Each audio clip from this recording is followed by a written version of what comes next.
to that thought, Dave. Connecting. Hold it. Locating server. Hold it. Cool. We are on. Holding it? Why am I holding Holding it. Oh, Do I you're have to holding hold it. Do I have to hold it anymore? You can put it down now if you wish. Yes. Oh, Carry on. fantastic. We were just talking about Milestones.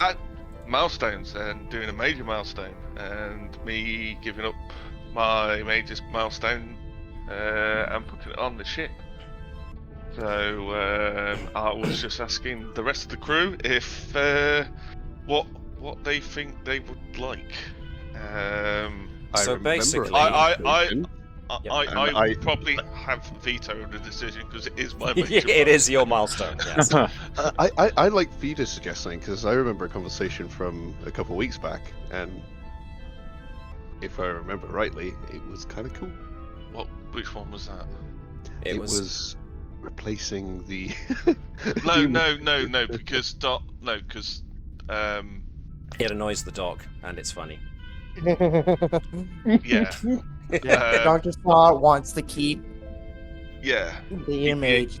Yeah, for now, because he wants to make him I want to pimp him out. Yeah, he wants to pimp him out. So pimp our, instead of pimp our ride, we want to pimp our doc. So we'll start with like a nice toupee. Reword that slightly, but okay. Yeah, make our EMH better. So, but we have one free slot for the ship, I think. Yes. So normally, a ship is allowed as many talents as it has scale. You have a scale for ship, therefore you have 4 ship talents. But if somebody, a character, expends a major milestone, they can add a single talent to the ship.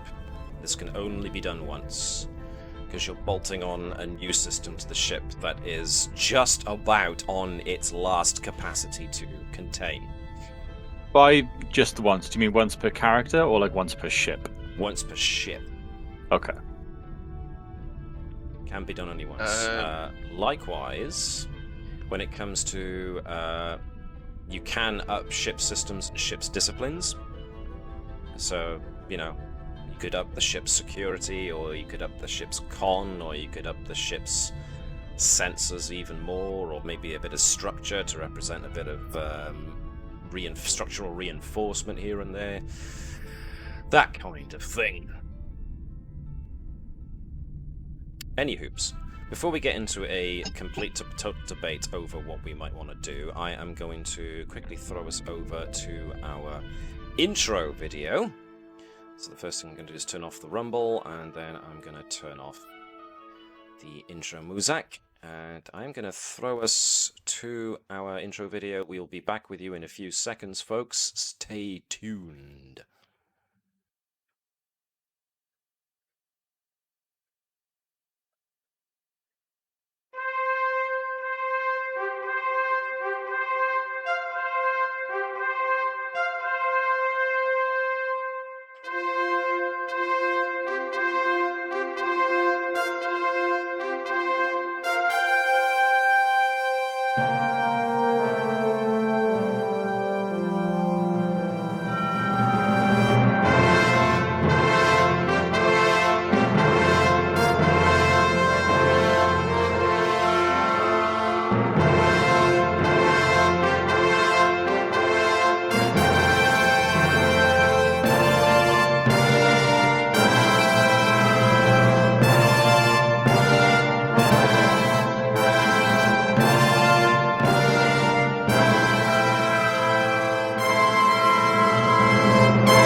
Hello and welcome along, folks, once again to the further adventures of the USS Combs. Now, we're about to get into a talk about what to spend major milestones on. But before we get there, I'm just going to rekindle a bit of background ambience. So. And apparently Pixel is misbehaving themselves still. Nevertheless, a few announcements before we get too stuck into what's going on. First of all is, of course, Mr. Powell, you're at a crisp gaming site. Hello. Gaming channel, rather, I should say. I've got right up here in front of us. Anything you want to plug specifically? Oh, thank you very much. Yes, the new video finally came out. It's a sequel to the Road Trip Adventure review, Having a Mosey. It's Penny Racers, Having a Mosey. It's from the same very niche, very cute, very Japanese arcade racing series in the PlayStation 2. It's just a really fun little game and a fun little video, I hope. So yeah, that's me for now. Cool. Mr. Bell, any more news on Solarity? Yes, episode 7 should be out tomorrow or Tuesday. For us in the UK, it'll be fairly late on. So okay. Yeah, but anyone in California or anyone on the East Coast, it'll be round about sort of lunchtime. Noted. Alrighty. Nice. Anybody else got any other announcements, stuff they would like to plug before we continue? Okay then. A couple of things that I am going to throw out there. First things first, as I have noted in my other games, I have been plugging this. On Humble Bundle at the moment, Pelgrane Press have released their Trail of Cthulhu bundle, the proceeds for which are going to something that is quite near and dear to my heart, Cancer Research UK. It's got, I think, about 4 days remaining, so it would mean a lot to myself and those of us who have had friends and family members affected in the UK by cancer and have, of course, relied on Cancer Research UK for all the work they do. So yeah, they've got Trail of Cthulhu, which, in honor of these guys, might be something that might work its way into a Halloween episode for this lot. So stay tuned for that.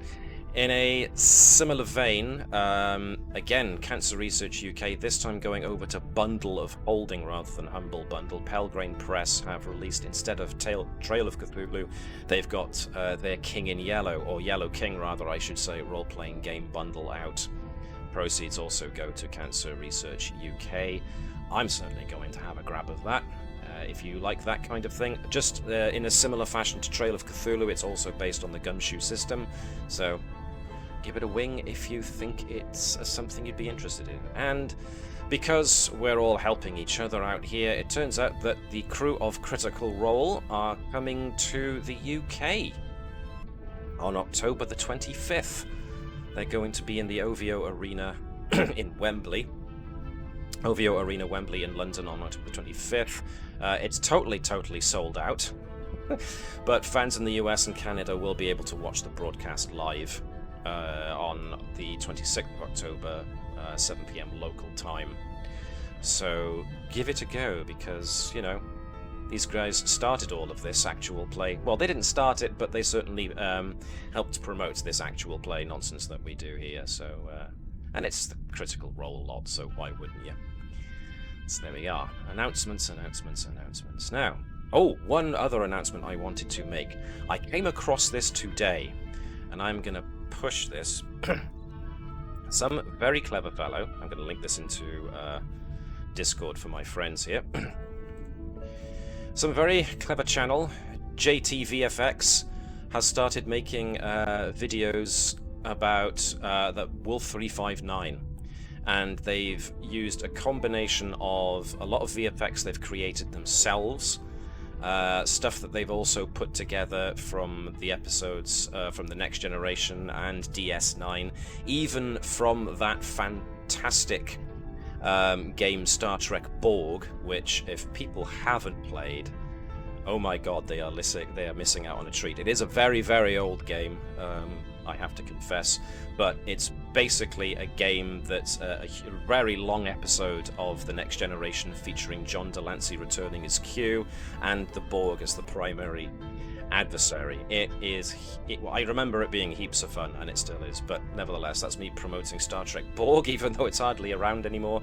But also JTVFX, the episode just part 1, the massacre, was superbly well put together, I thought. And yeah, check it out, because Star Trek, and it's a really interesting show of how the Battle of Walton 359, according to sources that have been put together over the years, in the intervening years, have suggested it went down. So yeah, great work, JTVFX. So with all of that, those announcements out of the way, let's get to what we were talking about. Now, as a point of reference, this is something that anybody who's watching this and watches other Star Trek Adventures streams and the like will probably immediately spot that the milestone system I am using for this lot is definitely not the same milestone system that appears in the rulebook. Mostly because the rulebook is trying to very much follow the idea of these being episodes of a Star Trek show. And what you had, as well as individual episodes and their individual plots, in that serialized fashion, you also had episodes that tended to focus on a specific character, and they became like the focus of that episode. And as such, in the rules as written for Star Trek Adventures, they kind of aimed it around that you have so many minor milestones for just appearing in an episode, and then you would have a number of episodes where your character was the focus. And if you had enough of those character-focused episodes, I think 3 of them, or something like that, then you would then be able to migrate onto having a major milestone, which will represent character arcs coming to their culmination and the changes that drives it as a result. But I always felt that that was a bit... I didn't like the idea of excluding characters and promoting one, pushing other characters to the background, especially because I use a lot of pre-written episodes, and therefore they don't have a specific character's focus. They sometimes have more of a role focus.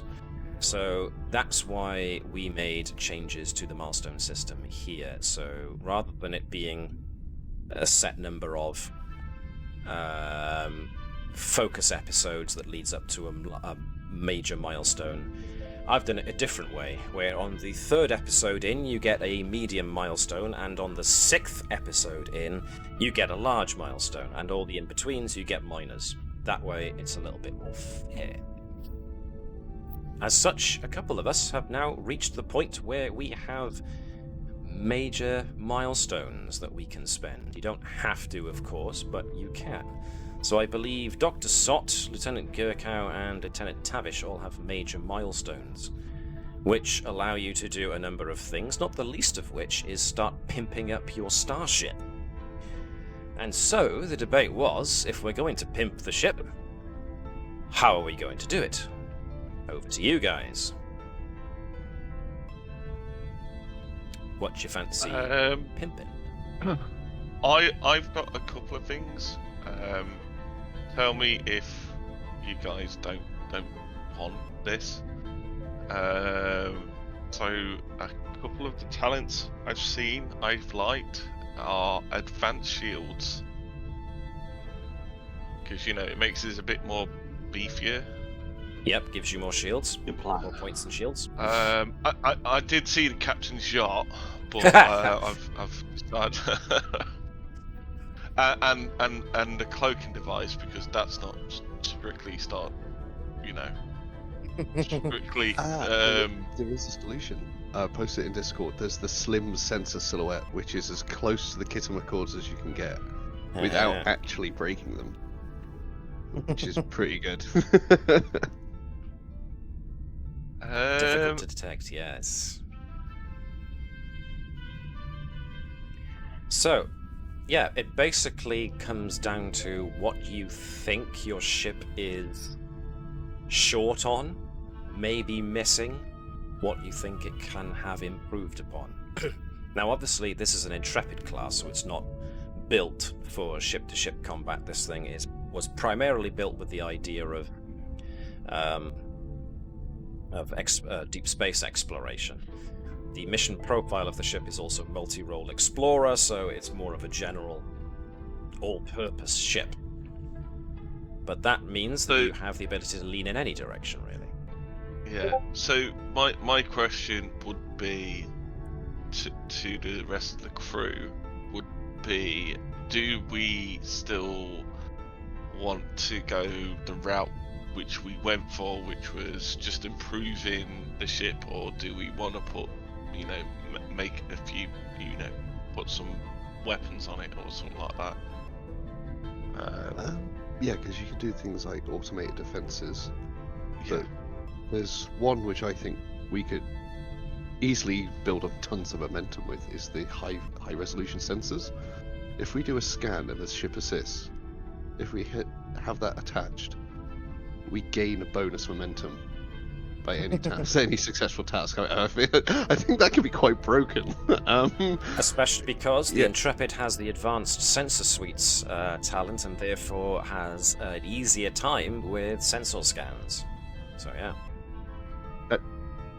That's where I'd go for min-maxing. But if the crew wants to go down the sort of cloaking route, because you can't hit what you can't see.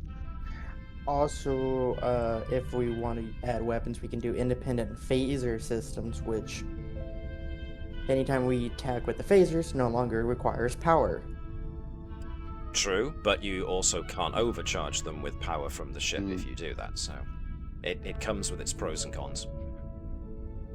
Or if we're towing Klingon vessels more and more, there's the high-powered tractor beam.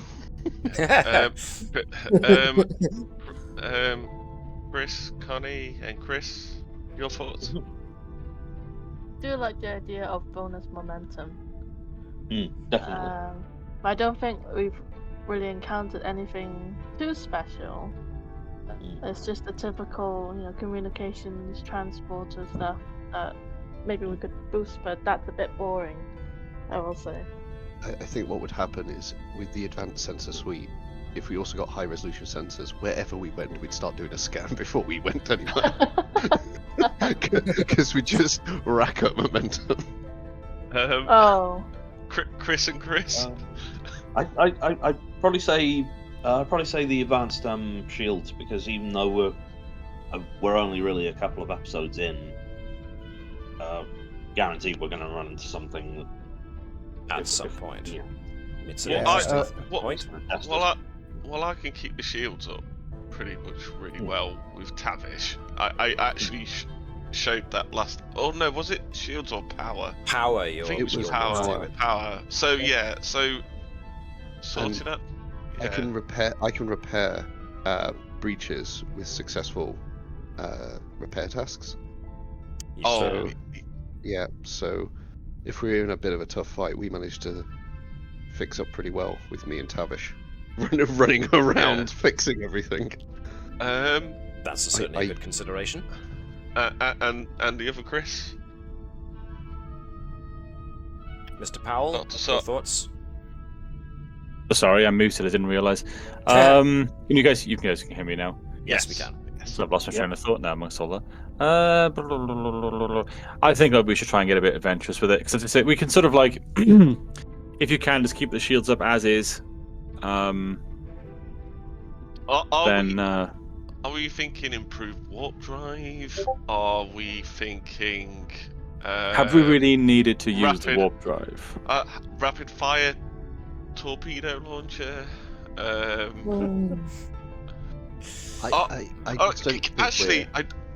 do have a question. Of course. And this is to Matt. The runabout. Yeah. Is that our little ship we get on to go everywhere? You don't currently have a runabout. As I've noted before, and it's worth noting again, you're allowed a number of small craft, which means that ships of scale 1 or scale 2, of which a runabout is scale 2. You are allowed a number of small craft equal to the scale of your ship. You have a scale 4 ship. You currently have 4 scale 1 and 2 ships in your launch bay, one of which, of course, is Guicha, which is the Klingon scout ship that you got. You've got a Type 6A shuttlecraft, and you've got 2 worker bees. Worker bees are useful for conducting, outside repairs on the ship. And the Does other the- shuttlecraft, of course. Does the Guicha have cloaking? Because it's a Klingon ship. It does not No, have it- cloaking.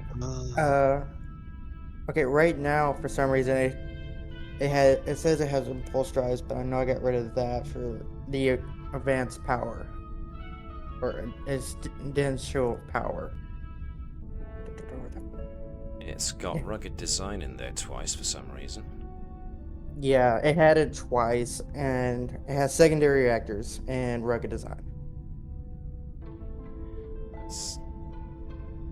Something odd is going on here with the Guicha. That's weird. Yeah, I'd probably not want to vote for anything that enhances our weapons, because we're not There we go. going to win a fight. I mean, But- what we could do is if we want to get a runabout eventually, is what is it? Extensive shuttle bays. Extensive Which shuttle allows us- bays would allow you a heck of a lot more ships, small ships on your in your shuttle and we'll bay, be launch allowed bay, yeah. 2 Skill 2 ships, so we can have a runabout in the group chat. And a shuttlecraft, You and a got- number of worker bees. Yes. Tavish has the veto. So if you wanted to pick from our choices, or if you wanted to pick the ones you want us to pick from, and then we vote on it. So far, we've had suggested enhanced shields to add more shield points to your ship. We've now just had perhaps extensive shuttle bays to allow more smaller ships. You've also had the high-resolution sensors added as a means of trying to grasp more momentum very early on. Have I missed one? I'm going to suggest another one. I'm actually going to take it from kind of Chris's thing where he says, you know, I kind of understand not taking the advanced shields, and kind of going out there and finding something. So I do want to change my my shields to actually quantum torpedoes, so I can give something to the other Chris, to shoot and have fun with.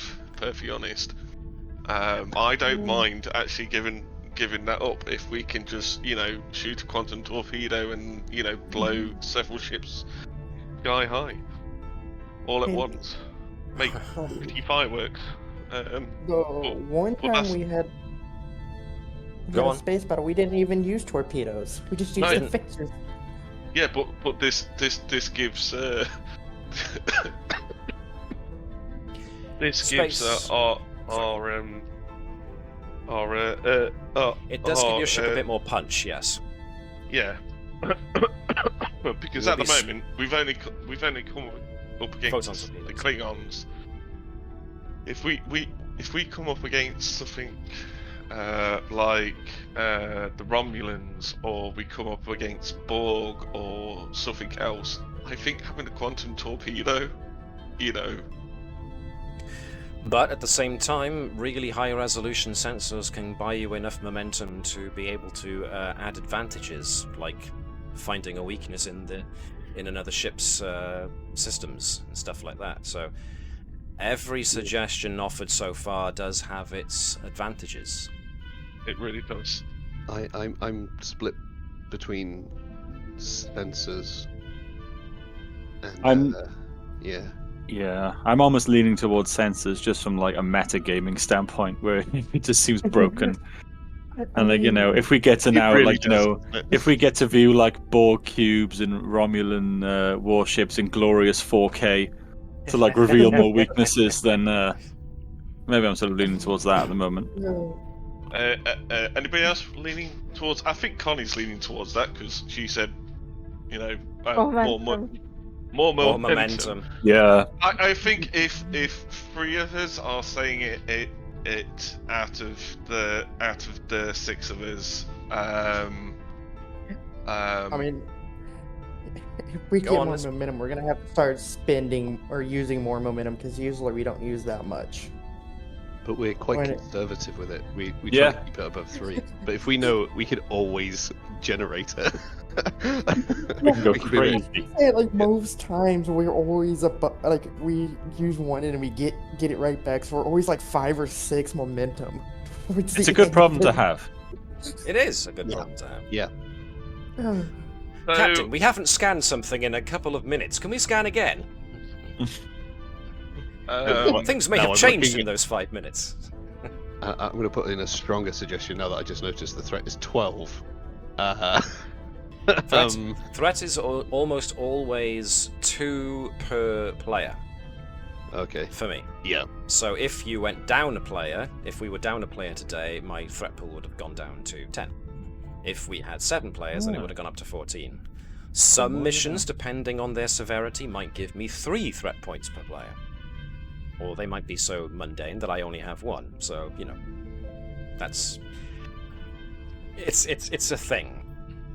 It's what I have at my disposal to make life more interesting for So you. when you see 18 in the threat at the start of a new episode, Then you know you're in trouble. You're worried.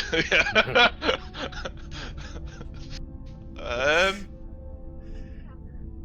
Do we want to? So you It's your seem pretty milestone. split down the middle at the moment as to which way you want to lean. More momentum or more punch to be able to punch out of your weight group, as it were. Perfectly honest, I did want to give something to. I kind of wanted to give something to Chris for the ship because the ship is very much a sciencey engineering marvel, but it hasn't really got much of a punch. This ship is for nerds. I mean, I wasn't going to say it. Hey, I resemble that remark. But I wanted to, perfectly honest, I wanted to kind of give something to so Something so that your security and tactical officer can go, can I just use the button, sir? Can I just press the button? yeah. Finally! Firing quantum torpedoes. I'm like adding a spare warp core just for the purpose of ejecting. Jesus, Oh! people always want to add more warp cores. I mean, What have you thought of, Dave? I was gonna no. He's just said add another warp core, mate. You know I want another warp core, but I didn't want to suggest it. Add the secondary reactor just to eject the secondary reactor to shoot it. Well, yeah, if you had secondary reactors, you would A, be able to generate more power than a ship your size usually would, and B, if you did have to eject the warp core, the secondary reactors could take over from it, and therefore... What if just like, a third nacelle? No reason. Just like the future Enterprise in What I was going to say. Yeah. Because, even more electromagnetic distortion is good for a ship, So that sweet symmetry. I mean, if we want to go for the secondary warp core, I'm not going to complain. Let me make this absolutely clear, and I've had to make this before with the other group as well. Secondary reactors does not mean you have an extra warp core. In case of a rainy They are day. reactors. We just keep it in the boot. Yeah, but I had it. Sorry, it was one of my design. It was one of my suggestions on the. It was, and it worked terrifically. The VAS. So I suppose, since we are now nearly 30 minutes into the start of this stream, I'm gonna have to start asking you to give us a definite. If you really are torn, this might be something worth hanging on to as a discussion until you actually definitely decide. But if you think you have reached a consensus... I'm just going to give one little thing before we do a vote, and I'm just going to quote from the man himself, Jamie Clarkson. More power. That was also Tim Allen from Home Improvement, wasn't it? Yeah, it was. Both. That's an old joke. Yeah, tell me about it, never mind. So, alright. what was it? The 4K high resolution Sensors. sensors or secondary reactors. Let's have a vote. Quantum torpedoes, or enhanced shuttle bay, or the stealth Ujima that you noted earlier. Mark Or noted. is it what Tavish was just suggesting there? Those vote between two because it's easier to pick one between two. Yes. Yeah. No, it was a question. Are we voting on all of them or just those two? What do you think? I mean, I'm pretty much set on the sensors at this point, I think. One for Yeah, if it sensors. means we gotta use momentum a lot more. Sounds like 2 for sensors. Sounds Yeah. like 3 for sensors. Yeah, I'll go with you vote. Yeah, I'm still with sensors. So Right, there we are. That seems like a majority. Alright. I'm going to veto. No, I'm not. it's your milestone. It's your milestone. Yeah, but Yeah, I wanted I mean- to ask. I wanted to ask everybody, and if that's what everybody wants, then I'll go with the majority. You know, I do want secondary reactors, but if you want the 4K sensor stuff, then let's go for the 4K sensor stuff. We gotta watch Alright, Klingon then. ships blow up in 4K. You can actually see the little men tumble out into the void of space. Actually, that was kind of dark. Alright then. So, in Tavish's character notes, we are now going to note that you have used one major milestone, and that major milestone has now been included to create a new talent for the ship. So, in the downtime in between the end of last episode and the beginning of this one, your ship will have been put into dock at Narendra Station so that it can have its higher resolution sensors fitted to the ship. So, yeah, blimey, this is now a hyper-accurate survey ship. I just realised there were starship weapons as well, which I guess are talents. I mean, it's not impossible to give your ship more punch. If anyone has... I mean, there's 2 more of you that do have major milestones. If you wanted to up the security department setting on the ship, that would give it more punch. Because security is what the strength of the phaser arrays, and to an extent the photon torpedoes, come off of as well. So if you wanted to make your phasers and photon torpedoes hit with a bit more punch, then you can up the security department of the ship by using a large milestone.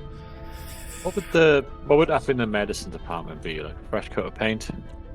Basically, For the yeah, med bay? adding new systems, improving the overall the overall medicinal bay with more what's the word I'm looking Beds. for? Mm-hmm. Better More beds. biobeds, maybe even inputting more of those neural gel packs to increase computer processing speeds for the medical computer, that kind of thing. So I'm sort of leaning towards using mine to buff the medicine, the med bay. If that's what you want to do. I'm leaning towards it. Depends what Connie wants to do as well, because If, I don't want to put the obligation to increase security. if you buff medbay, does security. Oh, sorry.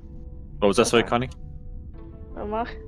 I was gonna say I could increase security. I mean, we are in the middle of a war, aren't we? Mm-hmm. Not in the No, middle of a war, but there are certainly Klingons are. tensions with the Klingons having decided that Cardassia is full of shapeshifters. Yeah, and that's part of the reason why Hopkins wants to become full Klingon, because people keep assuming that she has an opinion on the matter, being of 2 Okay. worlds, basically. So, if Connie I think does I'll. want Oh, to, sorry. then you can also, Chris. Yes. Yeah, I'll buff the medicine bay. Alright. So we go into your character notes. We note that you are using your major milestone. Cool. I've just knocked it up from 2 to 3. That's alright. Nice. which The means that EMH is going to be useful. yeah, the EMH gets a bit more of a buff in his database and response times. He might actually be helpful. I mean, he'll still offer Funny. lip, but you know. I was going to say, Connie, are you doing security or are Yeah. we waiting? I can do security. We'll give the ship a nice new makeover in one fell swoop.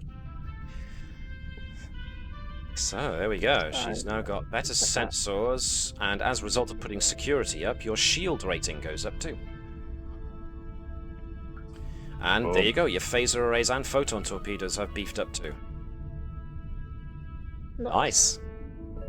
Well, Very nice. I'm kind of a little bit sad at the moment. Yeah. Yeah. She's Well, being trained for war when she was meant for greater things. It's the fact that you've got con at 3, medicine at 3, science at 4, security at 3, command is at 2, but engineering's at 2 as well, which I'm just a little bit sad. Well, when someone else gets their major milestone, they may well elect to up engineering, Well, I already and know what if they do up engineering, then your power rating will go up as well. I know exactly what I'm using my major milestone for. I'm going to add a system to a certain ship. Uh-huh. Is it a cloak? I will not say. Just like a giant, just like a Saving it for giant later. bat left to the hood of the ship. Ramming speed. It's like the bull bars that used to be on the big 4x4s, but now it's just this curved moon blade at the very front that you charge. Yeah. Instead of launching photon torpedoes or disruptor cannons, you just fire ductile daggers at them. I'll say we don't need engineering. We have a Tavish. So, we Yeah, don't and she's need- she's forbidden from flying the Grisha. Forbidden. Nice. That is Tavish's baby to fly. Slap, hands off. Oh, but I wanna. Okay. Wow, cool. So that's the major milestones spent. Good. This, of course, brings us to science. Because you guys will have had downtime whilst the ship is getting remodeled and remade. So if folks want to be using the opportunity to continue with their personal scientific experiments, now is like a good time. Yes, please. So Lieutenant National and Lieutenant Flesk Can assist. can assist me again, please, because we were like 2/3 through the computing. Yes, you of were. my So you were using getting- computer programming as your method of gaining at an AI program that could be used to increase a person's computational speeds. Yes, and with Flesk there, if we get any 20s, then Yes, you won't end up frying your brain yes. much more So- than it is already. Okay, so this will be the usual thing. As far as Flesk is concerned, this is going to be reason and science because it's computers. Lieutenant Gurkow, the same thing, reason and science. Statistical probability can help with trying to tell what bits are going to be stress tested better than others. Flask doesn't have anything much to do with computing, so it's just going to be down to reason and science for you. But with Lieutenant Tavish, you have got computers as a focus, so you can do reason and science or reason and engineering to do with that. So let's see how well you do. 2 dice for the day, 1 dice just for Mark and Connie, please. Now That's I a good wonder one. if I can get Dr. Saw to help Tavish with her project. Okay, we'll get to that then. 3 successes. Which leaves us with... Wow, you got the 5 once again. Cool. Okay. What happens there is you manage to complete the computer programs that you wanted to create in order to generate the heuristic code that can be used to inload data and then create methods of overcoming the whatever stimulus is coming in as far as problem solving is concerned. The only problem here is that you've come at it from a purely computer programming standpoint. Now, that's not to say that what you did yielded no results whatsoever. You now have a code base from which to work from, but you've been using the ship's computer as a basis, which is only natural because you've got a pretty powerful ship's computer, and they are pretty much artificial intelligence in their own limited way. But you're looking for something truly adaptive. We're talking about actual heuristic programming and neural networks, networking, that kind of thing. So you've reached the end of this particular path of investigation, computer programming, and you have learned a lot from it. You made a couple of mistakes here and there, but they weren't catastrophic. They just gave you the setbacks you needed to realize that maybe something else, either one of the other two avenues of investigation, might yield the results you're actually after. So if we've eliminated computer programming, then the two we've got left to investigate, unless you want to suggest a new one, is cybernetics or AI programming. I think after doing the initial computer stuff, I think AI programming would probably be the next step.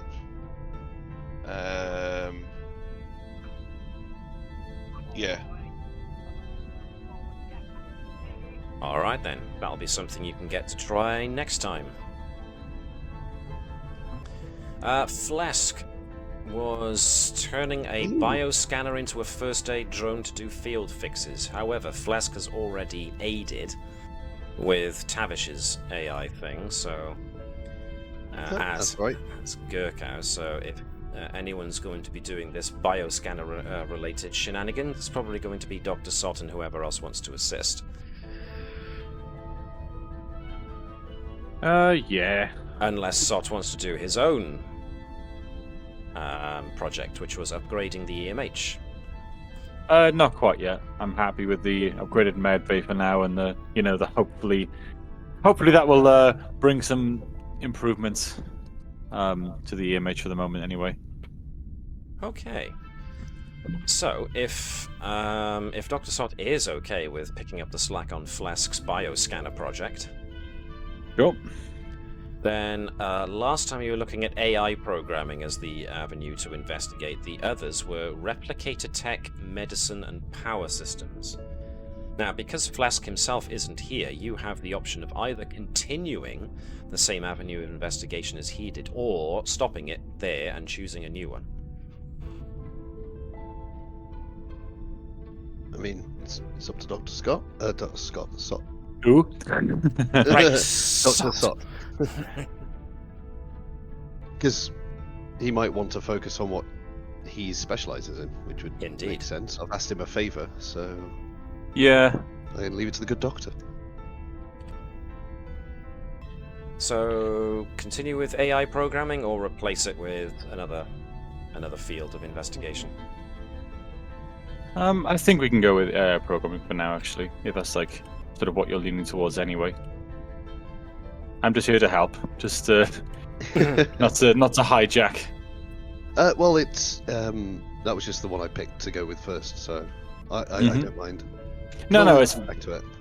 Yeah, no, I'm fine with the one you want to go with for now. So Flask's bioscanner being turned into a first aid drone to do field fixes, and you're using AI programming, which makes a certain amount of sense, because once again you're looking to do something with heuristic programming to do neural networks to do adaptive question answers things. Unfortunately, that's not exactly what we call a focus for Dr. Sott, unless you want to try the philosophical ramifications of it, but that's probably just going to be reason and medicine from you, I think. Cool. Reason medicine. Is it 1 dice for me, yeah? 2 dice for you, since you're the only 2 one on dice. the project. Beg your pardon? Let's see how well you do. Not bad at all, actually. 2 Boom. successes. Very good. You do advance the research a little further. AI programming. Well, Dr. Sott's got a unique advantage here in that he actually shares a medical bay with an EMH and therefore has access to the medical database and the heuristic code that goes with the EMH. So we can pretty much use it as a basis for their own the improvement that you're going to be assisting Flesk with. So you've got a basis for comparison, something to maybe use as a stepping stone onto bigger and better things. So you made some progress there as a result of basically going through the code for the EMH and going, alright, so this does that, which means I can use that, so I'll put that over to one side. That bit maybe not so much, because that's some of the behavioural stuff, this bedside manner, which, if you ask me, needs a bit of work anyway, but we're not going to focus on that for right now. Let's move that to another section. Now this bit's actually got something to do with running through a list of options and trying to come out what the diagnosis could be, so we'll keep that kind of thing. So some progress made, not really anywhere near the end. Getting close to halfway there maybe, but no bad progress made whatsoever on that, so cool. Nice. Anybody else got any other science experiments or projects they want to work on before we jump into the episode? Yes, of course we do, I forgot. Now, the difficulty you've got here is that Sot himself has now been made busy with both the upgrades to the the sick bay and also with continuing Flesk's bioscanner project. So, Hopkins has an idea for something she wants to try.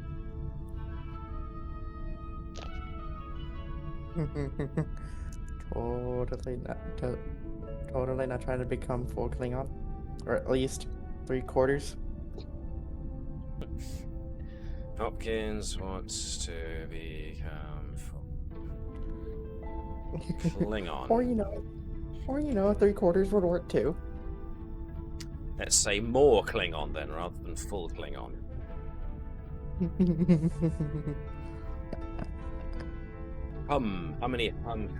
Who? Now this sounds more like an avenue that something that you want to investigate in order to get all the possibilities rather than actually give you a final definite solution as to how to go about it. I mean, it can still do the final solution as to how you might want to go about this, but depending on, unless you get some actual proper skilled help with genetics at some point, this project as it currently stands won't give you the means by which to change. It'll offer you potential means by which you can pursue, as long as that's okay. As a result, A work in progress. Take. So, do you want to suggest between 3 and 5 avenues of investigation that you'd want to take? One suggests itself almost immediately. Definitely genetic engineering, human augmentation. So, genetic engineering is one. Any other suggestions? Either from yourself or from the floor? Well, would it be? It's not going to be human augmentations. It's No, it'd be Klingon. Klingon. Yeah. Because that makes all the difference. Something advantage, something. We are not doing AI generation. So, genetic engineering, any other fields we might consider? Biology, maybe? Oh yeah, that xenobiology? would No. We'll go biology. Biology. Okay, so we got genetic engineering, biology. Any others that want to suggest between 1 and 3 more?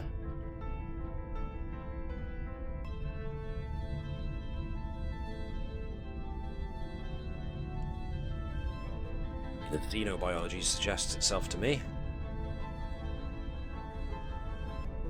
Yeah. Can't think of anything else. Yeah. Alright, we'll go with that then.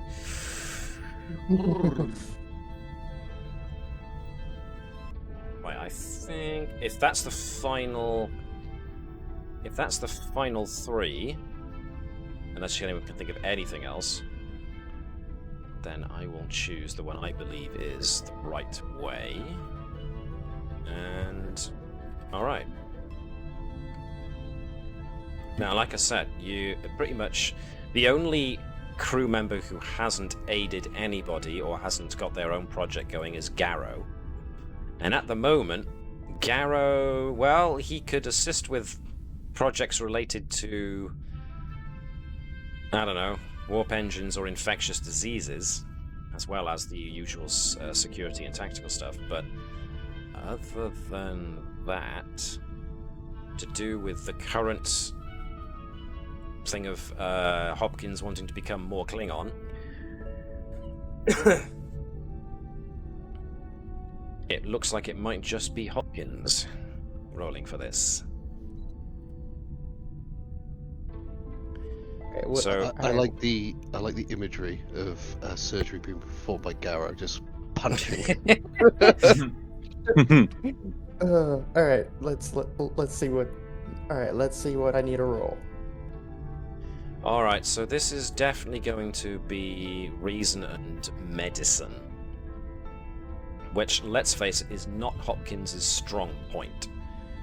If she wants, we can allow you a bit of extra help by using the ship's computer in order to get you some backup from the ship. Can I use the EMH? That's not a bad idea, actually. The new shiny image. The new shiny image, yes. That's a good old boy. He's giving his head a polish. Yeah, let's go with the EMH, because what could possibly go wrong with that? Need I remind you that Starfleet regulations prohibit anybody Yeah, from sure. genetic modifications of...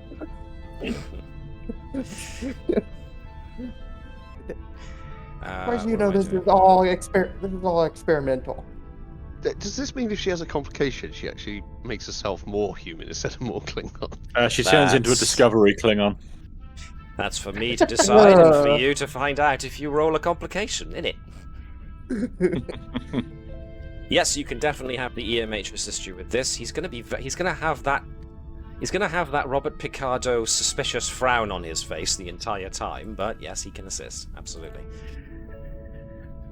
Let me see. So this is going to be reason and medicine from the EMH. Who wants to be the EMH? Chris Bell, you haven't rolled for anything. You may as well be the emergency medical hologram. Okay. Yep. So what? You will be rolling reason and medicine with. Ooh. Now, technically, I will allow the focus of internal medicine for this. Okay. With a focus. 2 dice. 1 dice. This is Hopkins's baby, so Hopkins has to lead this. Okay. That is really good. Well done. That should have been for the EMH, but that's still 2 successes in whatever world you live in. So, yeah, needless to say, Hopkins doesn't come up with much, but the EMH does. Okay. Okay, so the EMH, in consultation with Commander Hopkins, is bringing up a list of known procedures that have been performed on individuals who sought to alleviate genetic problems that they encounter as a result of being half one thing and half something else. Similar in some ways to how humans engineer dogs for certain appearances, and it gives them chronic health problems as a result of monkeying with genetics. So at the moment, the EMH believes that you're trying to compile a list of possible procedures to alleviate any genetic abnormalities that Hopkins may suffer as a result of being half human, half Klingon. The EMH, being the gullible sort, has no idea at the moment that this will involve the probability of actual genetic modification to remove human DNA strands from Hopkins' system. So, You know what I'm using my minor milestone for? Yeah, huh? One down in security, one up in medicine? Possibly. Alrighty. If you would be so kind then to go to the journal entry area and change your notes, your character notes, to note that you have used another minor milestone, please. That would be awesome. Right, cool. That's all our projects done. That's milestones spent. Yes, please get the right character. Flask, I'm taking one of your milestones. No, I feel like it's Dr. Salt. Hopkins walks past, and then all of a sudden Dr. Salt realizes he's short a milestone. Starts patting down his pockets. Where'd that go? Nice. Very good. Wowza. Okay, that was a lot. Cool. I know who Hopkins is going to go to in the future for globalness.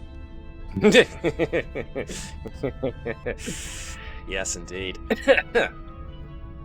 Okay. All right. Let's crack on with things, shall we? That was a good hour given over to that kind of thing, so that was awesome. This was worthwhile because for reasons known only to themselves, the other group that I run does tend to not spend their milestones that much at all, which is fine, because ultimately you are playing characters.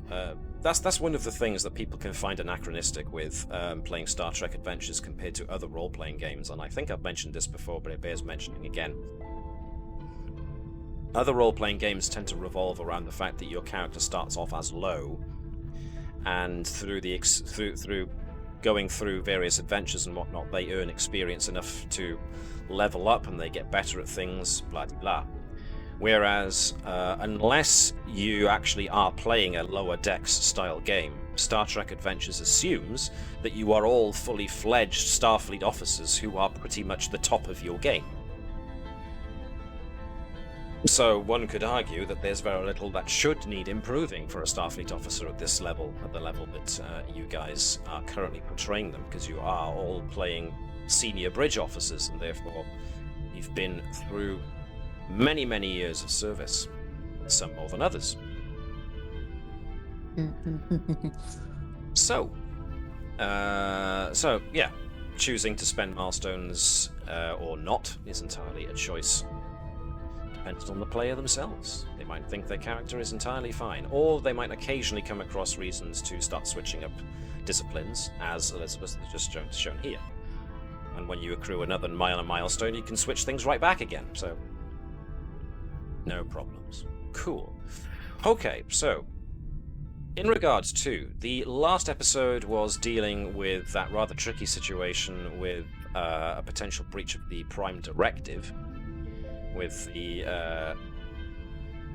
locked room mystery that you had to solve. So in the intervening week, you have been docked at Narendra Station, Starbase 364, on the edges of the Shackleton Expanse. And you have been pretty much waiting around and overseeing the new modifications to the ship. Those lovely, lovely modifications that have seen your security systems improved. Therefore, the overall punch that your ship can give out is now improved. The sick bay has been improved, and you've also, your sensor suite, as advanced as it is, has been pimped even more so that you now have a rather impressive deep space exploration ship. So, be right back. Okay, no problem, guys. I am going to move us to Narendra Station.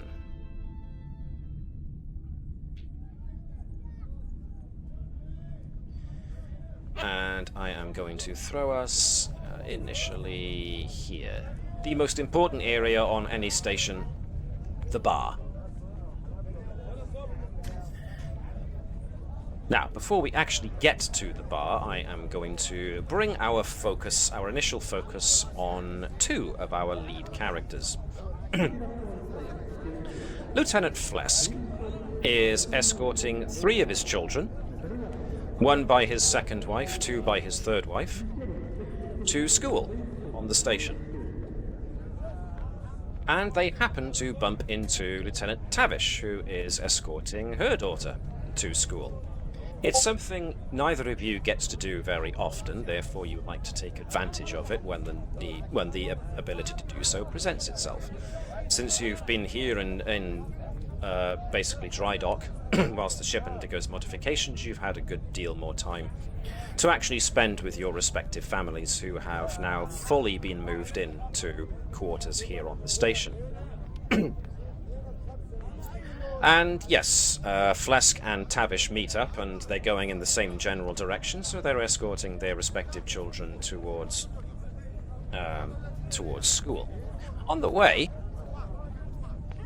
little Maxim, which happens to be Flesk's eldest of his 3 current children that he's leading, looks up at his father and goes, Sardar, which is Denobulan for second father. What's a Yes, my Patark? child. What's a Patark?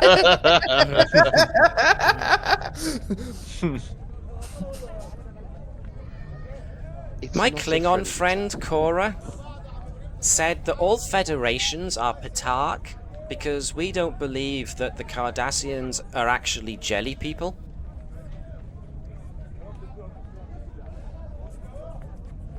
That's not a nice word.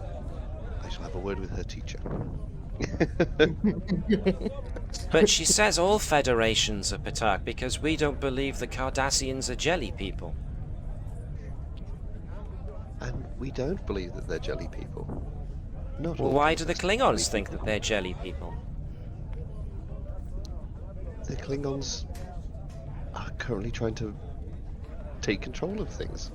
The Klingons are afraid of the jelly people, and they're very, very suspicious of the Cardassians of being jelly people. But that doesn't mean that they are. So does that mean I can't be friends with Cora anymore? Of course you can. But she needs to use nicer words. She shouldn't be using mean words. Like that one you just said. Don't say it again. So I'm not allowed to say Patark anymore. And this elicits a giggle from the other 2. That's right. You Okay. shouldn't be saying that He turns word. around. He turns around to his younger brother and sister. You're not allowed to say Patark.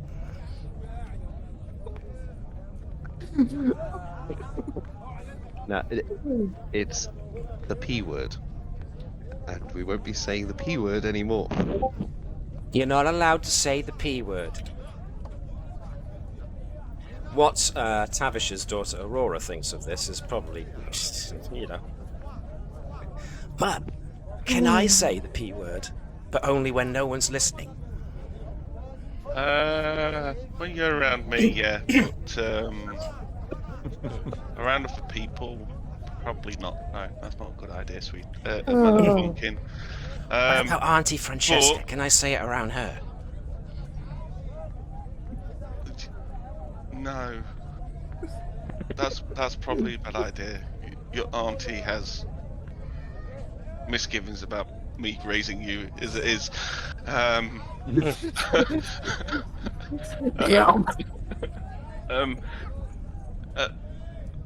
little pumpkin. Look, yeah.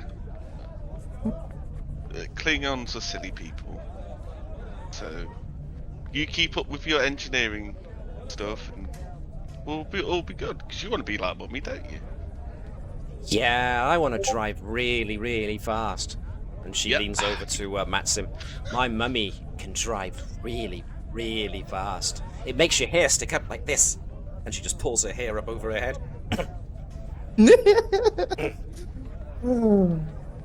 And it makes people's cheeks could do this, and she puts her fingers in her cheeks, in her mouth to spread her cheeks wide, as if she's going through an air tunnel really fast.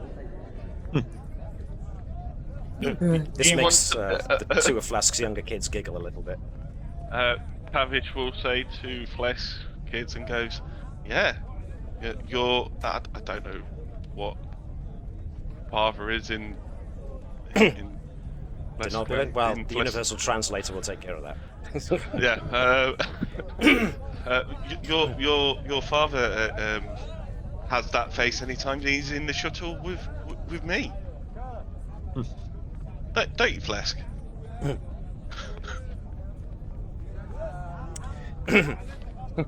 All three of Flesk's children look up at him expectantly. Do the face, Dad! Now, let's bear in mind that denobulans have very elastic faces. So when they do the face in a wind tunnel look, it really looks interesting. Oh, I'm trying to shake my head without my headset flying off. Yeah, no, Flesk really wants to get off of the P word, so he does do it.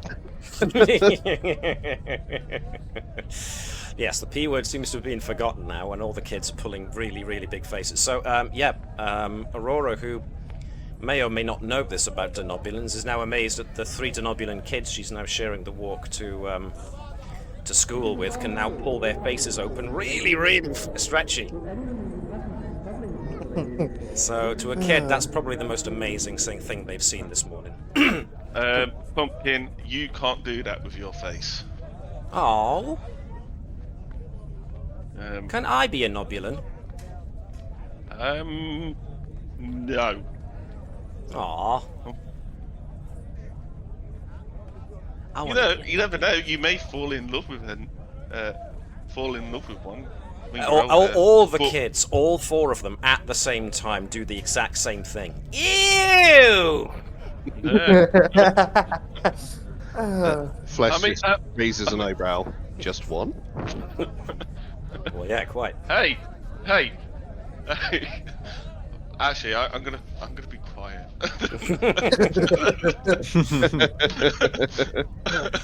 Both How long are Tavish. we? Sorry, go on. How long are we at the station this time? Well, you've been here a week. So far. You've been at the station a number of months now, but this is a week in between missions, so pardon me. How long have you been here entirely, do you mean? No, just since the last mission. Just since the last mission, 1 week. Yeah, 1 week. So, Tavish and Flesk are really, really relieved to discover that the school is now right here. You've reached it.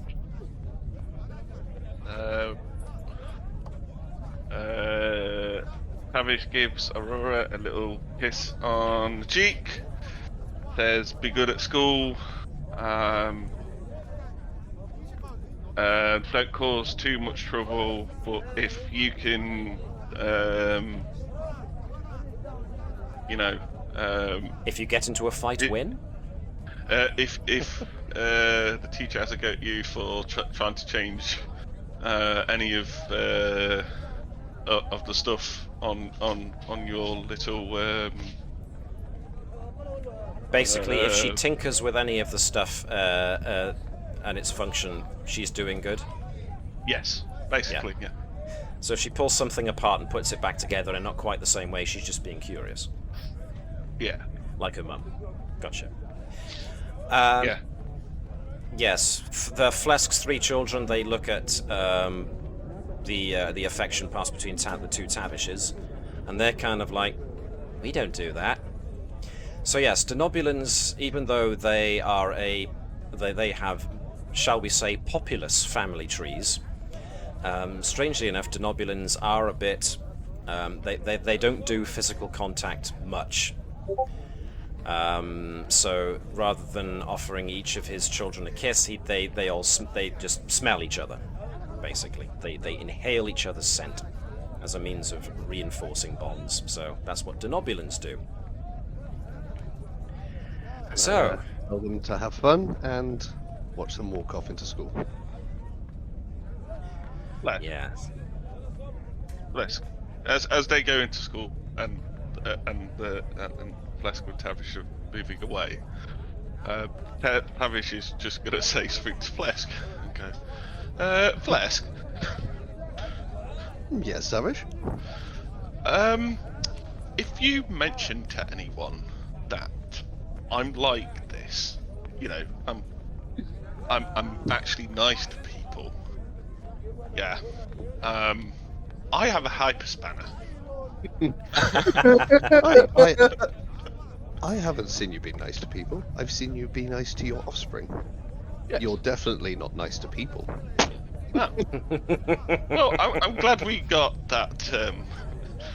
Well, got that cleared straight. We got that cleared up first. Tavish now brings the hand that she was reaching slowly into her kit bag back out for everybody to see. Yeah.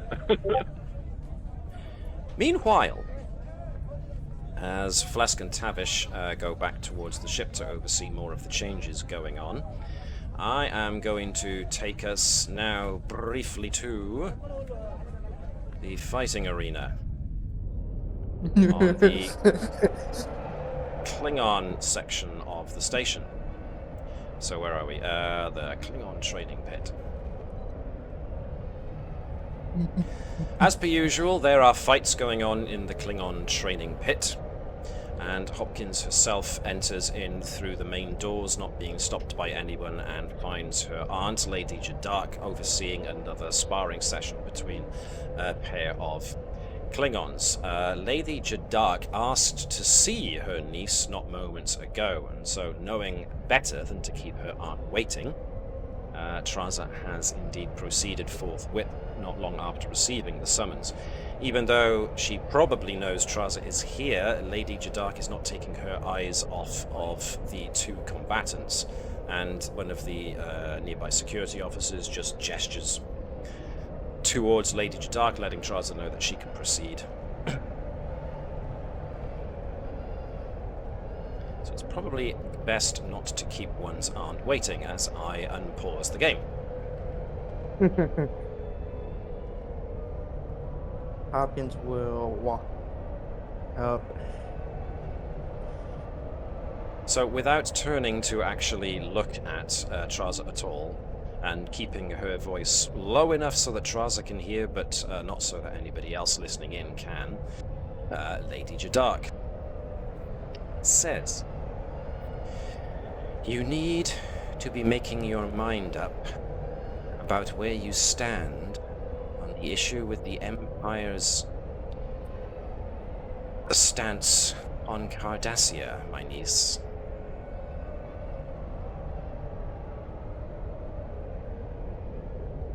Oh, and for this,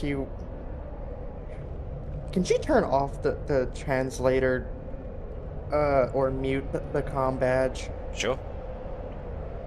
Okay, yeah, the comm badge would be muted unless it's a captain, and then like that comes through. Yeah. No problem. And Traza will reply in Klingon, just in case anyone else is around. I have no problems with what the Empire is doing. But as things stand right now, I am with the Federation. And those cannot make my stance publicly known. I see. Then the situation may grow out of your control before too long, niece. The Empire is starting to mobilize as many of its forces towards the Cardassian border as it deems suitable for the situation. And needless to say, the situation is proving to be very... how did they put it? Glorious. The Empire is now expanding its borders in the Alpha Quadrant and is annexing a great deal of the territories it is winning from the Cardassians. Word is reaching my ear, of course, that the Cardassians were already on their knees before we actually launched this attack. My main concern is for you personally, my niece. As you have quite correctly stated, you are in between two worlds right now. You wear the uniform of a Starfleet officer. I would expect you to uphold the values of your current posting. However, we are a minor house, We do not have the same standing as some of our peers. As much as the respect that I am afforded here due to my station, we are still beholden to the Empire and the greater houses. And let us not forget that the man in charge of the Klingon contingent of this station, General Kargan, is a major supporter of Chancellor Gowron. If Chancellor Gowron asks us to move against the Federation if they continue their stance of inaction against the Cardassians and thereby the Dominion, you will be put into a very, very serious situation. You have already been gifted a Klingon ship. It is a gift that has some weight behind it. It is a gift that will have obligation attached to it. It was not given lightly. Kargan and Gowron know your value, my niece, and at some point they might come calling for you to offer them the price they seek for it.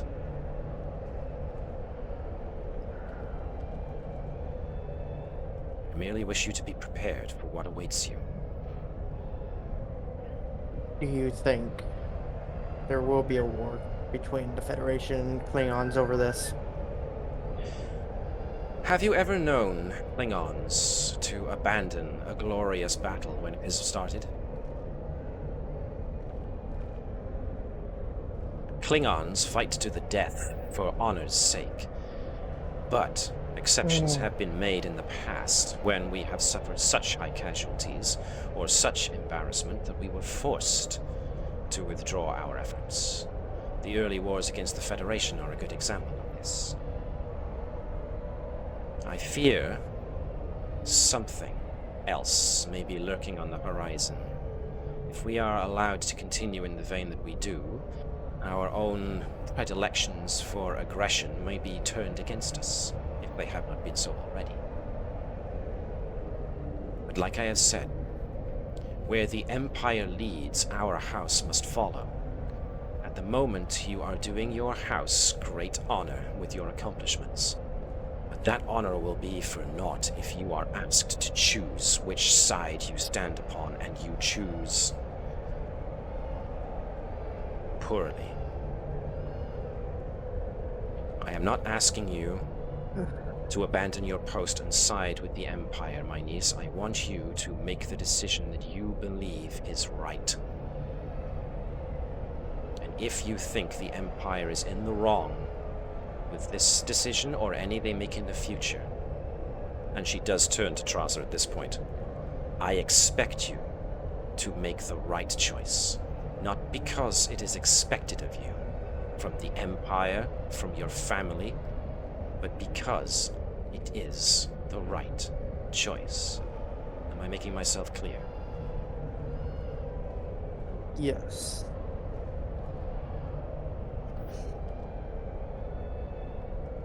I expect to see you again in the training pit within the next week. The moment I hear you have duties to perform, perhaps you should see to them.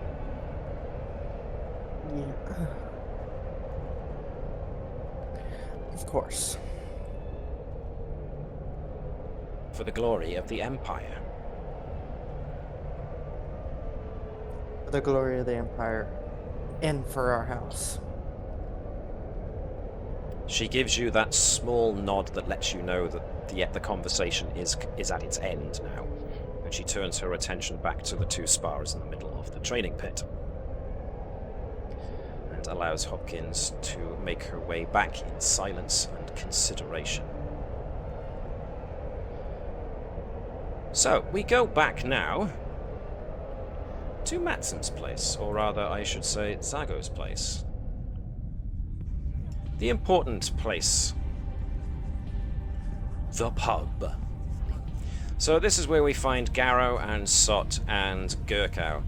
Gurkow doesn't initially join everybody at the bar until there is a declarative cry of Dubbo from over in the corner where the Dubbo tables are. And, yes, eventually Gurkow does join everybody else at the bar when she just sits down clumsily as she lays down this massive pile of latinum bars that she's just won, again. At which point, Zargo, the proprietress, just goes, "So, drinks are on you again, I see. One of these days, you're going to have to show me how you do that." Don't you worry about it, for as long as I'm buying drinks from your bar. And I announce drinks for everyone.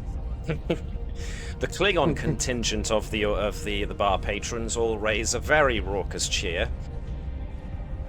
That's not to say that the Starfleet contingent don't, it's just that the Klingons are way, way louder and more enthusiastic over the issue. So, yes, over the last couple of days there has been friction with the Klingons.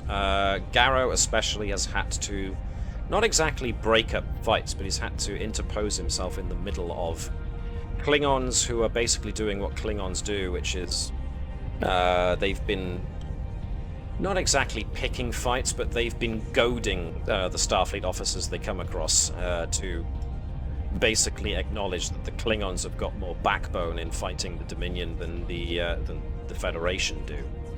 So there have been a couple of close calls recently where Garrow has had to break out. Where Garrow has had to break out the look that Garrow has in order to stop people before they start.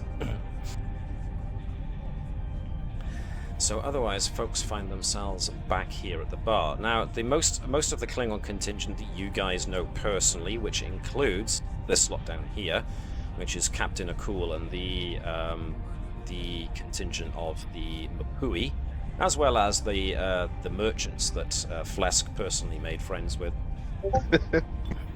They're fine. They don't bug you guys and don't get on your cases about that kind of thing. But there have been mutters and whispers, and you do occasionally see it when you go along the equivalent of the promenade, that there are, groups of Klingons sidle up and stop people in their tracks and ask them, where they stand on this issue, and use the excuse to belittle and berate for inaction. So unless there's anything specifically Gurkau, Sot, and Garrow want to do while they're at the bar...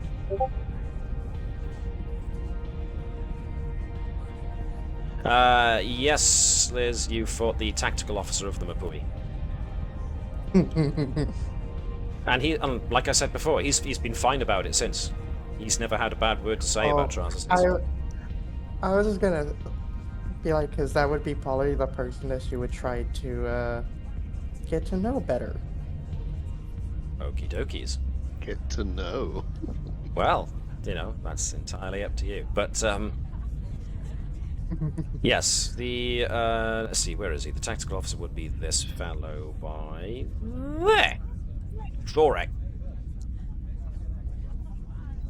And of course, the crew of the Mapui are more than happy to move up and let Hopkins have a seat if Flesk and Tavish also meet up with the rest of their crew in Zargo's place. That's all well and dandy.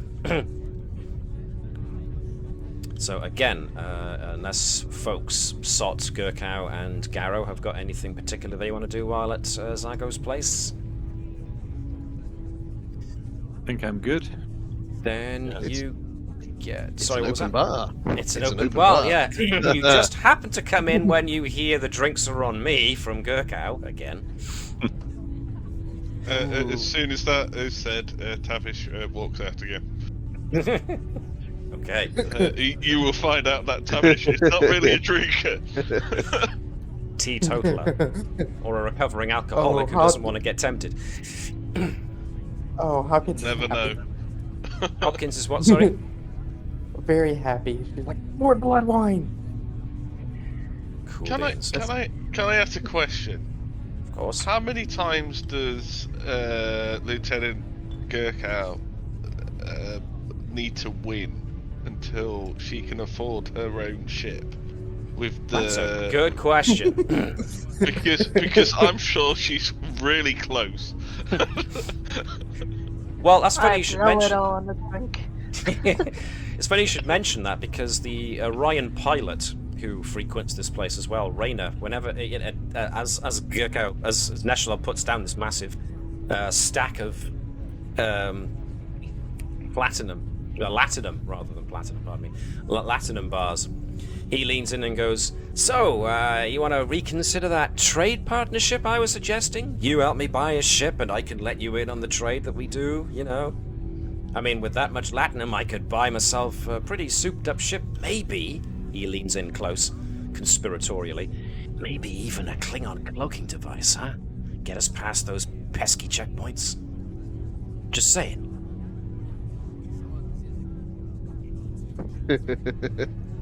It's like, don't make me call you the P word.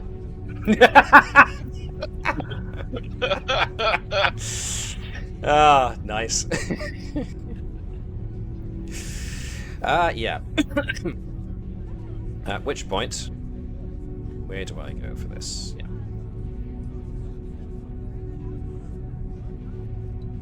Crew of the Navis, please report to Admiral Hebert's office. Repeat. Primary crew of the Navis, please proceed to Admiral Hebert's office. That's not us, we're the Combs. Damn it, did I say Navis? Yeah. Damn it, I am losing 2 threat for that. You know what? Sod it, for that really egregious mistake, I am losing 4 threat for that. More drinking. More drinking. You get a free round for that one. Alright. I'd like to point out that there is a massive scoff from Tavish as soon as the name of that The N-word. The N-word. Oh, wait, no. No. Navis. Navis. Jeez, I can't believe I did that. I am very sorry. Dude. Yeah, 4 threat gone for that one for sure. Hold on. What's the opposite word to superior? I can't remember now. Inferior. I'm having a mind blank. Inferior. She scoffs at the mention of that inferior ship. Yeah.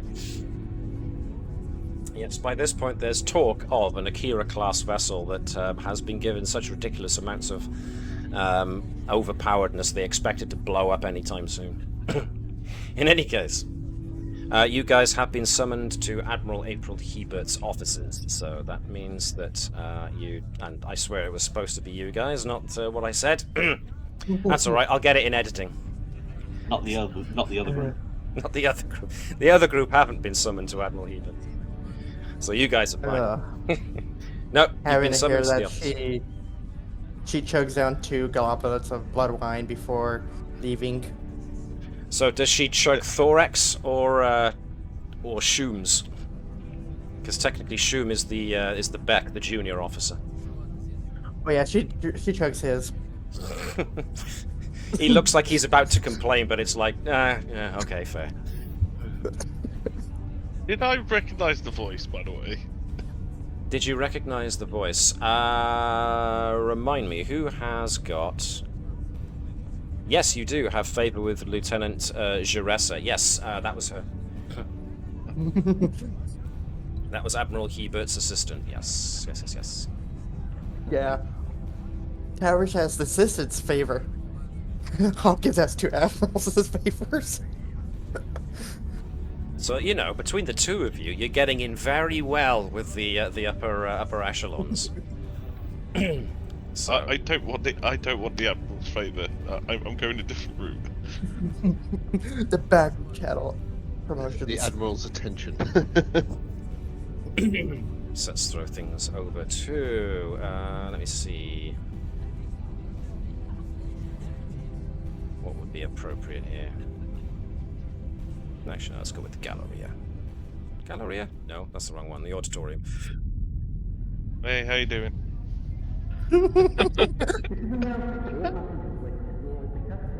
Sorry. Liar. You're not sorry. If Towers would have done that, Hopkins would have messed with her. Okay, What so is it you called, guys... Hopkins? Sorry. You guys are summoned to the offices. You manage to make it there at the tippy top of the station. When she sees you enter, Admiral Hebert's assistant, Lieutenant Jeressa, gets up, checks her data pad, and says, "If you'd like to follow me, the Admiral will see you now." And she starts heading towards the Admiral's office. Captain Sobek, of course, going along with, as well as Lieutenant Commander Lian Zhang, your Chief Helm Officer.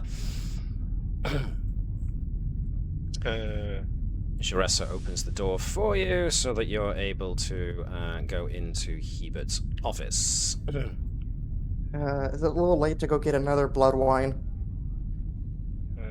Captain Sobek arches a Vulcan eyebrow at that.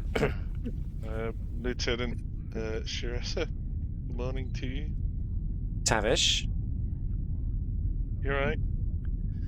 Well, Quit flirting and let's go.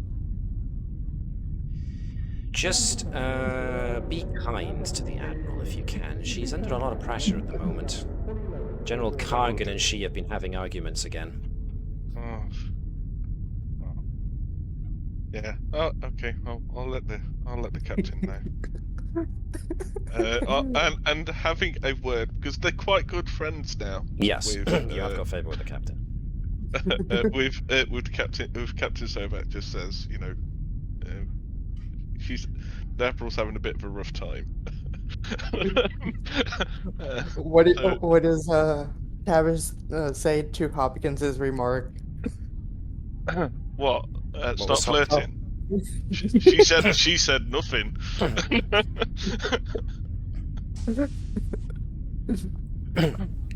Okay, so Admiral Hebert is at her station as usual. She's got walls and screeds of data from various parts of the station, as well as incoming traffic from communications from Starfleet and whatnot. And she also has somebody else in the office with her, and when you all enter, she steps aside to introduce. You've only had a brief introduction to Dr. Talliaferro, so let me make this more official. Helena Talliaferro is the head of the Civilian Science Division here on Narendra Station. She was the woman pretty much almost singularly responsible for putting together this whole mission. As such, we owe her a great debt of gratitude for putting this whole combined endeavor together. It looks like Admiral Hebert's about to continue, but then Talliaferro kind of steps past her and goes, Yeah, I'm wonderful, you're wonderful, everybody's wonderful, let's get on with it. And Talliaferro brings out a datapad, and she starts typing in commands onto Admiral Hebert's console, which brings up on the various screens star charts. I pulled a lot of strings, says Dr. Talliaferro, to get the poems posted here to Narendra Station. Captain Sobek, as I am well aware, and as you are more than likely well aware, since, you know, you congratulate each other so much with your pips and your awards and your medals and whatnot. Nonetheless, I have to concede that Captain Sobek and his scientific advancements in the name of starship technology and the fields with which it is necessary to explore the cosmos have been a great benefit to this project here at Narendra Station, specifically mine. My task here is to analyze all of the strange goings-on in the Shackleton Expanse. More than that, I believe there are signs within the Expanse that point towards an ancient civilization. This is entirely unconfirmed at this specific moment in time, so my science team and myself are very much focused at the moment on trying to prove or disprove this hypothesis. To that end, we have discovered a very interesting solar system within the Expanse that I would very much like the crew of the Combs to investigate. When Dr. Talliaferro brings up the system in question, one thing does capture your eyes immediately, especially if you have any focuses in stellar phenomena or astronavigation or anything like that. So primarily, Lieutenant Commander Lian Zhang is going to pick up on it, but pretty much anybody with a relatively good scientific education can immediately pick out that there is something very unusual about this star system, which Talliaferro herself brings everybody's attention to. This is star system HIP 73513, currently on the edge of the Romulan neutral zone, but not on their side of it, thank goodness. This system is extremely interesting for the rather unique property of its pair of Trojan-class M planets. For those of you with reasonably high science ratings, so anybody with a science rating of 4 or more in their discipline, you have heard of the phenomena of Trojan planets before, but you've never actually come across one, or two, as the case may be. What you see on the star charts of this system is a pair of planets which are in orbit of each other, as well as going around the orbit of their main star. One planet is bigger than the other, but the thing that surprises you most is that the readings seem to indicate that both of these planets are M-class. Something, again, virtually unheard of. One planet is definitely larger in size than the other, but both are M-class, both are orbiting each other and orbiting their system, and they seem to be perfectly fine. There's no gravitational problems encountered as a result of this unique configuration of planets and planetoids. Needless to say, this is unusual, and I want to see how unusual. I would like the Combs to investigate, and if it just turns out to be your regular, if there is such a thing, Trojan planets with an M-class atmosphere, then we'll chalk it down to something else unusual about the Shackleton Expanse and think no more of it. But I've got a feeling there's something more to this place. There were intermittent energy readings coming from this planet that we have since lost since our last long-range sensor scan of the area. Your ship is uniquely placed, especially now with its additional add-ons, to investigate this kind of planet, regardless of whatever interference it may encounter. So, that's your mission. Investigate HIP 73513 and see if there's anything unusual about it. Talliaferro looks down at her pad, looks up at you guys, notices you're all still here. Admiral Hebert then goes, "Any questions?" No? Then report to your duty stations, ladies and gentlemen. I expect the Combs to be underway within the next 2 hours. As you wish, Admiral, says Captain Sobek. Dr. Talliaferro is seen to very visibly roll her eyes at all of this and just sits down in the chair and continues reading her notes. So, unless there's anything specific you guys want to ask of the Doctor or the Admiral... They said it was close to Romulan space, correct? Close to the Romulan neutral zone, but yes.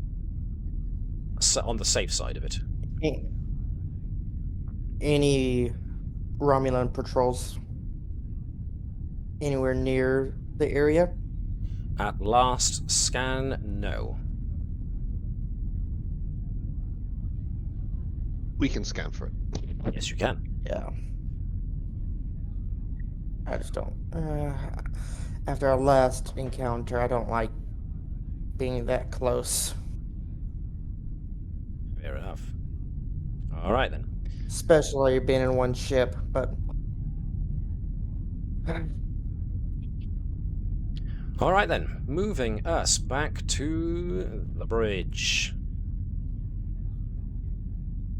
Let's see, where are we? Bridge ambience.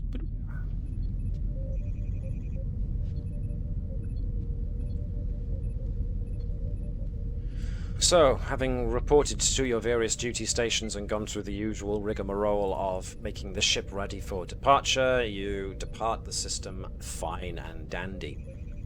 Nothing really to report, no sign of Romulans, everything is going fine. It takes some hours to reach the system that you are looking for. Let me just get rid of a few things that we don't need anymore. There we go. Until eventually you drop out of warp.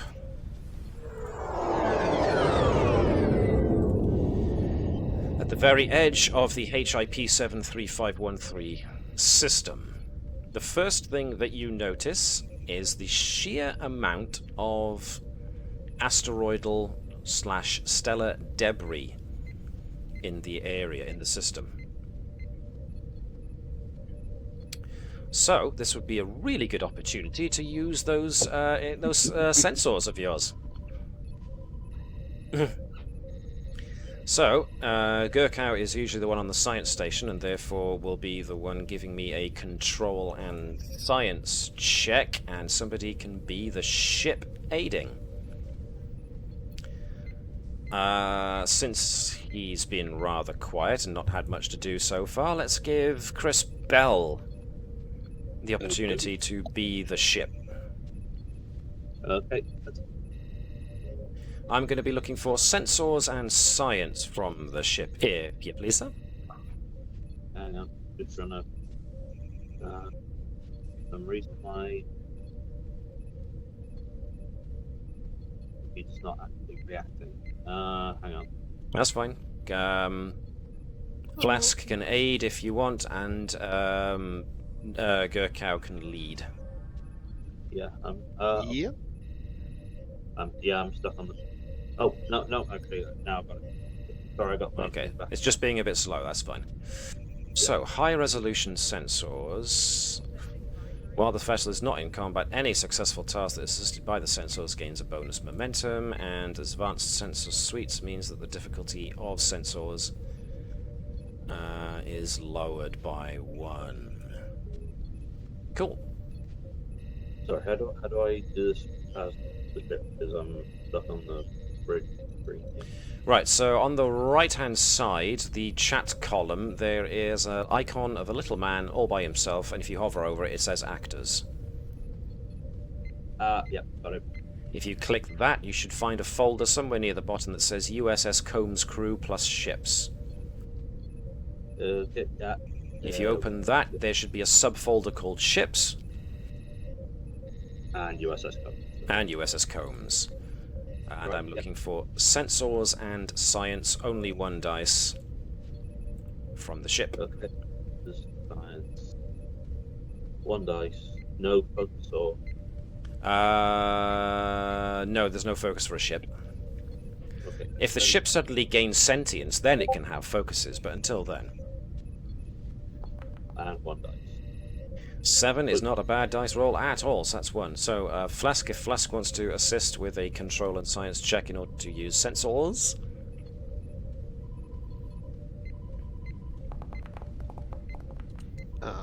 That's not too bad. That's not too bad at all. So that's 2 successes so far. Nice. So now we go to our Chief Science Officer to roll 2 dice for control and science. Oh, hello. No, there wasn't. There was no. No, there wasn't. There are no complications in Barsing, say. Nice. Which means you earn yourselves 4 momentum rather than 3. Nice. Oh, yeah. Neato. Oh, it was a difficulty 1 and we reduced it to 0. Yep. You are scanning an asteroid belt. This is well within your craft's capabilities.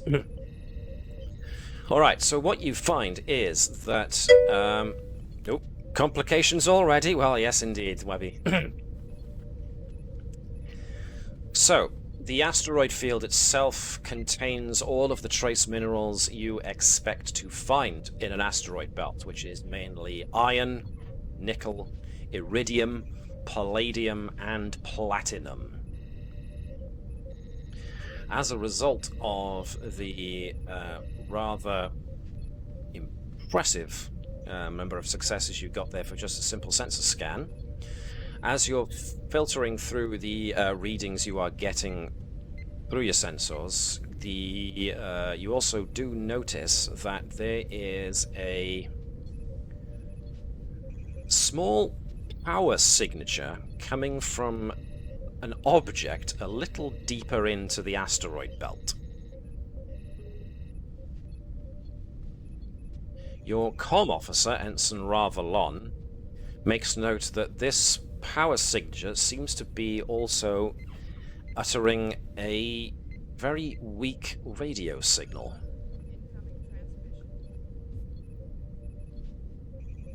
What would you like to do? See if we can listen to the radio signal.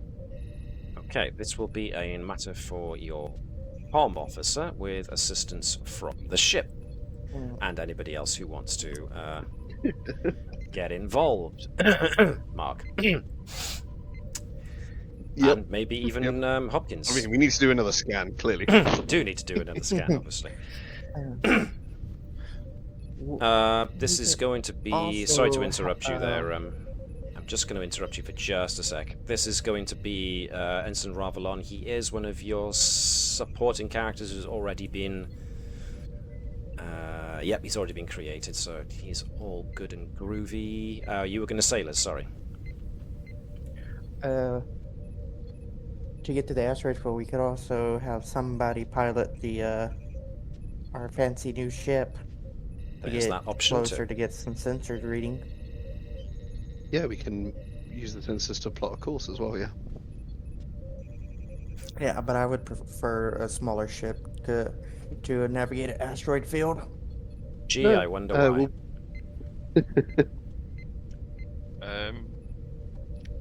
Can we do the radio signal first?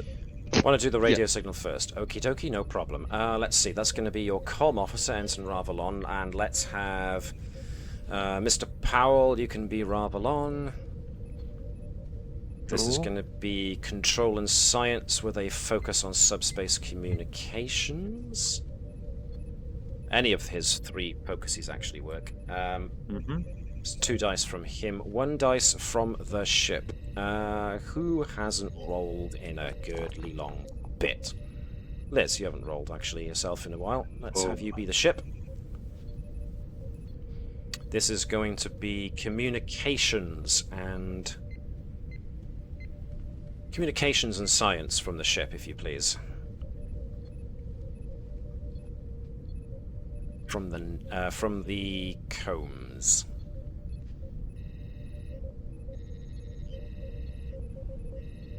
With me, or have I lost you?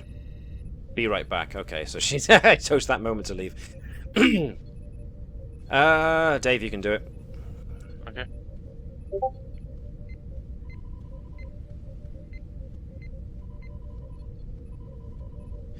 So, Dave, you can be the combs. We're going to want communications and science from you, from the ship. 1 dice. Communications and science. And this is just 1 dice. Yes, please.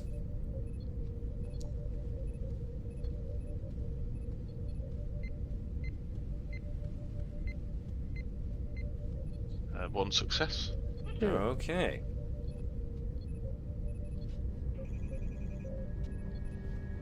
We have a bit of ambience here.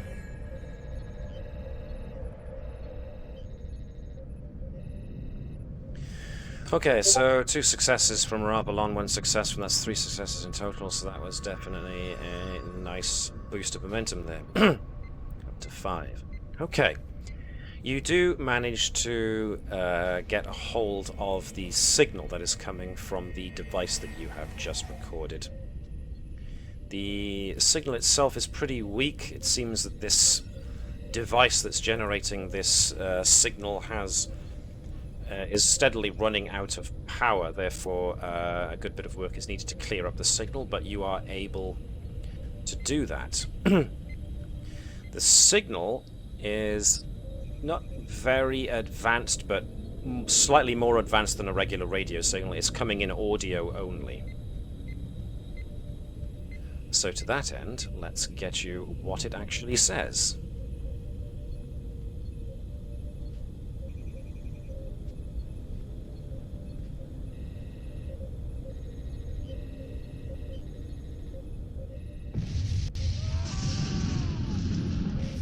This is Dr. Agran of the Faerun Science Institution, on behalf of the people of the Lower Shal. To whomever receives this message, know that we brought this on ourselves. Our arrogance, our hubris, has resulted in this apocalypse. We were too sure of our own superiority. And though our motives may have been pure, they were born of a false sense of our own importance. I told them not to, but they did it anyway. Now we face the consequences of our actions.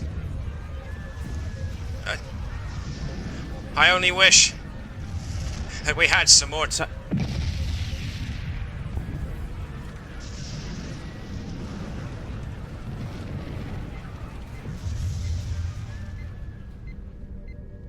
Uh-oh. That was the message. And this is coming from the asteroid field, not the That's planets coming. where Yep, to that's coming from explore. the device in the asteroid field. Whatever the object in the asteroid field is. I think we need to find that en route to the the twin planets. Okay, what would you like to do?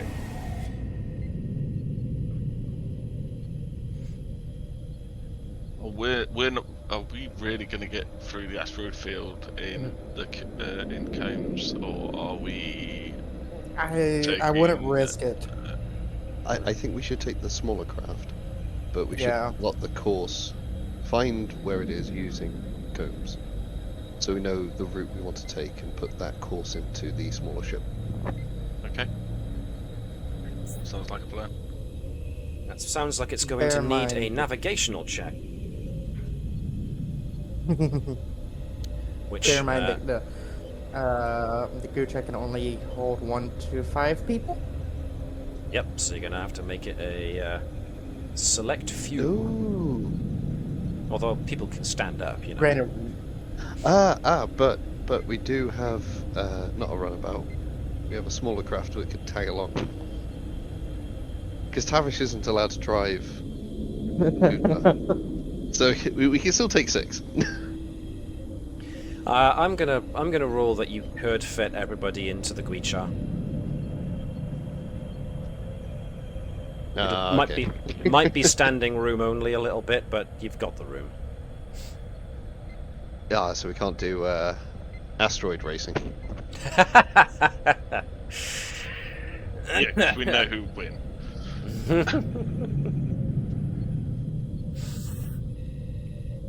Right. Cool. So the Yeah, first I thing you think- go on. I think Tavers wanted to do the asteroid racing. It's more than No, possible. I'm very good in us going all on one ship. I know it's going to be tight, but it's probably safer than taking 2 Combs ships itself, and yeah. and taking Combs itself. Yeah. Okay. But another thing, we are close to the Romulan border, even though we don't have reports of any Romulans. Don't mean that they're not across the border or somewhere nearby. They could be close. So I also would not recommend everyone going and possibly leaving the combs defenseless.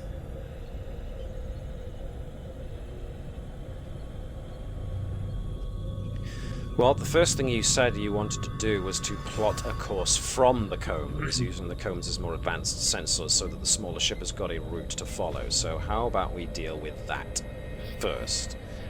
This sounds like we're going to need your Chief Helm Officer's expertise here. And once again, the ship can assist. So let's have... Let me see. Who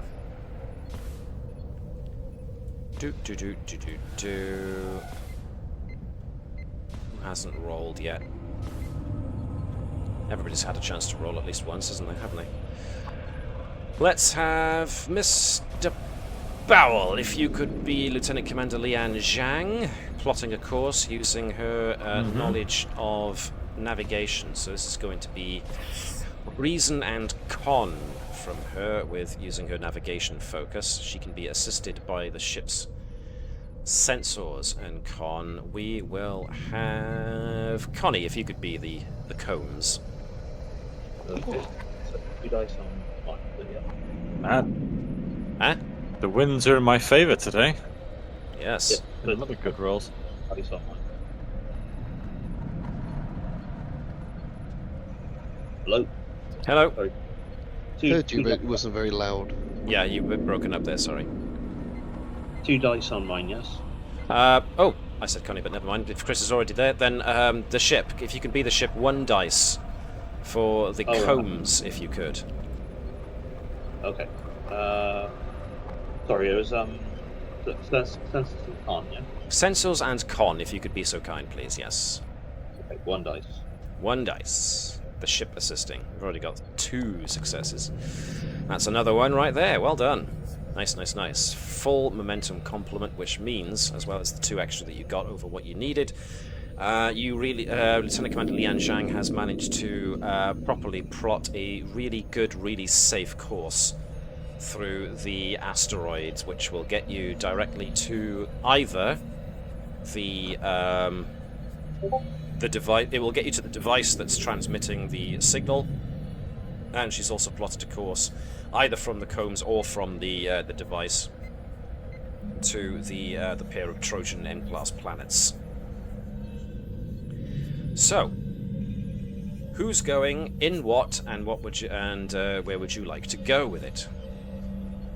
So, just to be clear, we're not asteroid racing. It seems not.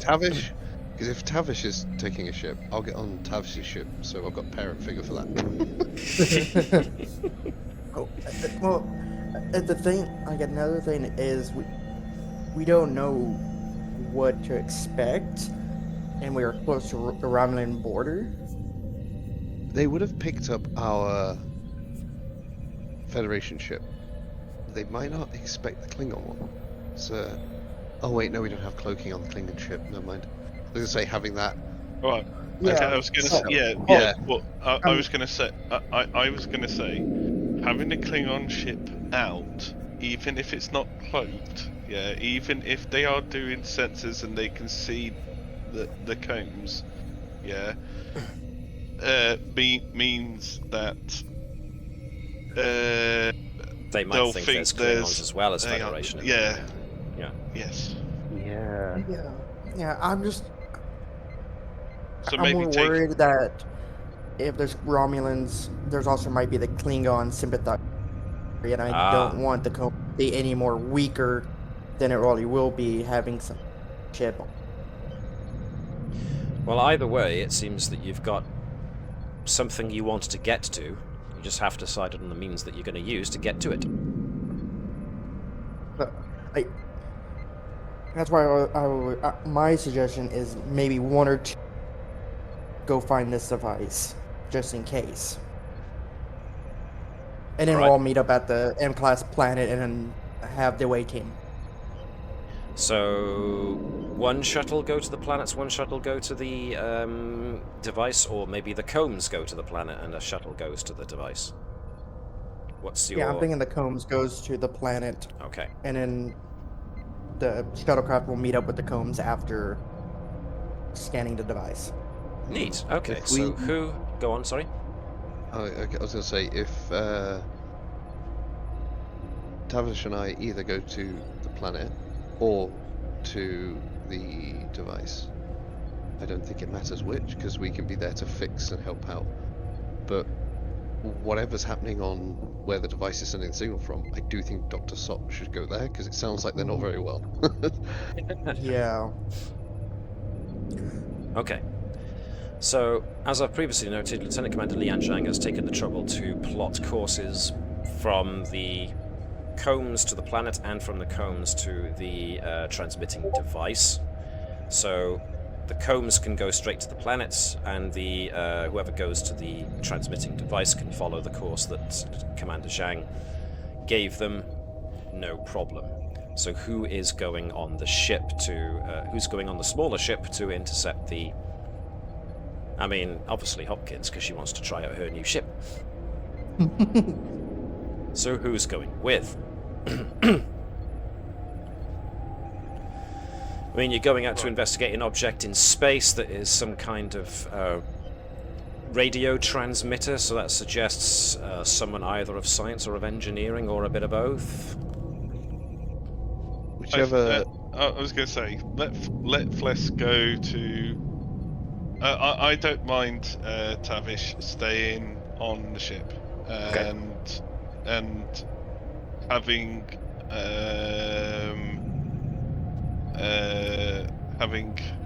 Hopkins, Bless, probably Dr. Sott and Lieutenant Gurkal, and me and Garrow staying on the ship and going towards the planet, because as Elizabeth said, split up and go. It's better to split up and have the two people on the combs who can actually keep the ship going. Keep the sheep going. Keep the sheep in case we You've gone slightly Glaswegian there. Yeah, sorry. I got to keep the sheep running. Go on, Liz. Basically have the person who can find weaknesses, somebody who can keep the shield / power going, and then the person to hit the Awesome stay sauce. on the combs. Yeah. Okay, dokie. And well, splitting me and Tavish up, it means that I can stop something on the other ship before it breaks, and Tavish is there on her ship on the combs. If it does break, she can fix it. So as parent figure and engineering talent. Yeah, it's a good exactly. option. I was going to say, and I can, if I do get a complication, I can actually stop that. So, well, at least once. So, Alrighty, right then. Sounds like you have a plan. Cool beans. And okay. thanks to the sensor scans, we have oodles of momentum. So You do. let's go You happy do. lucky. You picked that up very quick, as was the plan. So with your new your brand new spanking sensors. So yeah, cool. Doodly doodly doodly doodly doodly doodly doodly doodly doo. Give me a moment. Right. So the Guicha launches, and Hopkins is extraordinarily happy, so much that she almost issues out a very girly squee. And she finally gets to launch it from the launch bay. But then everybody's all business again, and you're piloting through an asteroid field, which requires all of your concentration. So, let me move the ambience on a bit.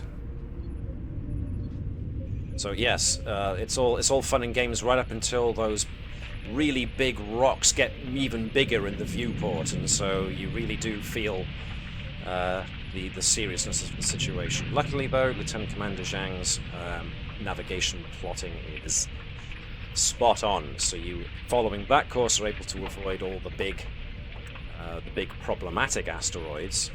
And the only thing you hear, which is what's coming in over Sirenscape, is the clatter of the smaller bits of asteroidal debris just impacting the shields and the outer hull.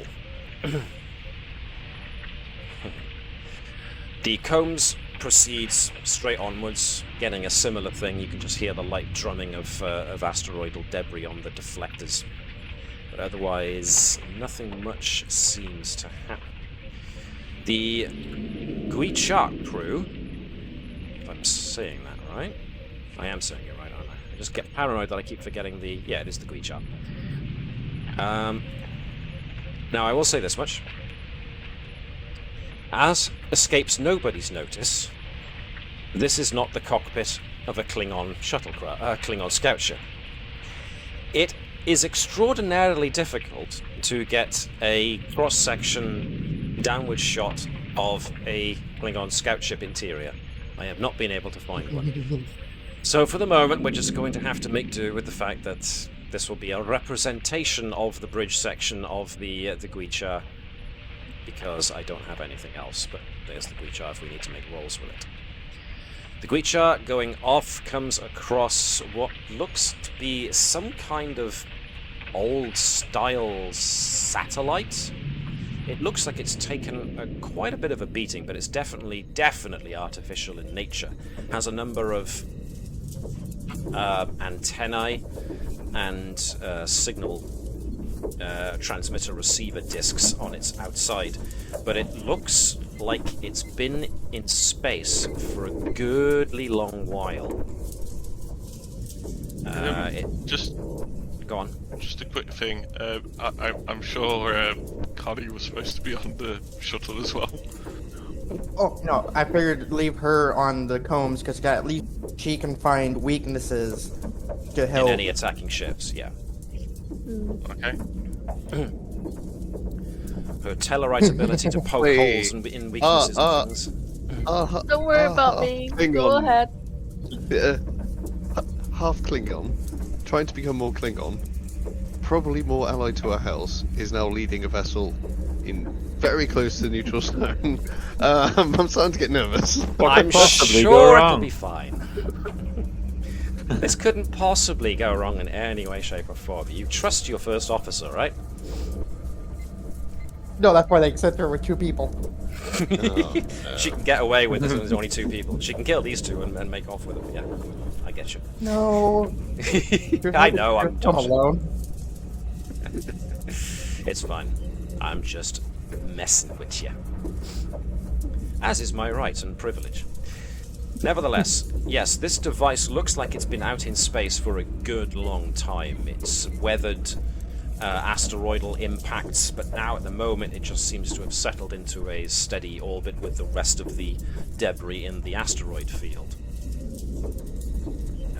So, what would you like to do? First thing you notice, however, if anybody accesses the sensors on the Guichar, is that there are no life signs aboard. This is an entirely artificial, unmanned device. Been sent out into space. Trying to discern whether or not it's like a relay? So the best approximation you could give at the moment without much more of an investigation is something like a convoy, or... Okay. I suppose we should go pick it up so we can get a closer look. Okay. Utilizing a tractor beam in this environment will take no effort, really. It's not putting up any resistance. You're in a safe part of the asteroid field, so you can latch a tractor beam onto it easily enough. You're even able to beam it into the scout ship's cargo bay, if you wish. Does the scout ship have tractor beam? That's a good point. All I see is phaser banks. All I see is disruptor cannons. Yeah. You mean to tell me that the Klingons designed a ship that had no other use except to shoot weapons? Shocked, I tell you. We got grapplers, old school. Well, you've got transporters. You can always transport. Yeah, it. we can transport it on board. Oh, the server just kicked me out. 2 seconds. The server, I just lost connection with the server as well. I got it back, but they might be having trouble. Do we have spacesuits? Can we just go in and carry it on board if we don't have appropriate transport? You do have a transporter system. We also have the good old, let's push it out of the... Yep, you can get EV suits and go spacewalking to get it if you wish. Oh no, I'm talking about just using the, I'm the gonna- shuttle to push Sorry, it Matt. out of the... I'm gonna need you to kick me out because it won't let me log back in. Okay, no problem. Kicking you now. Yeah, You know- if you guys want to get it whilst I try and log back in. You know, just the ship can take it. We can just push it out of the asteroid field. No. So, how do you want to do this? Grab it, grapple it, push it, beam it. Final decision. What do you want to do? Boil it, mash it, stick it in the stew. Let's just teleport it on board. I'm hoping that works. Yeah. Yeah. Plan B, we can always push it out of the system. Okay, using the Klingon transport system, you do indeed beam the device into the main cargo bay. When you go and inspect it, you find pretty much what you found outside. It's caked in quite a lot of general space grime, which is to say mostly radiation burns from being exposed to the vacuum of space and the naked light of the star. It's got dents and nicks and scratches on it from asteroidal impacts, both great and small.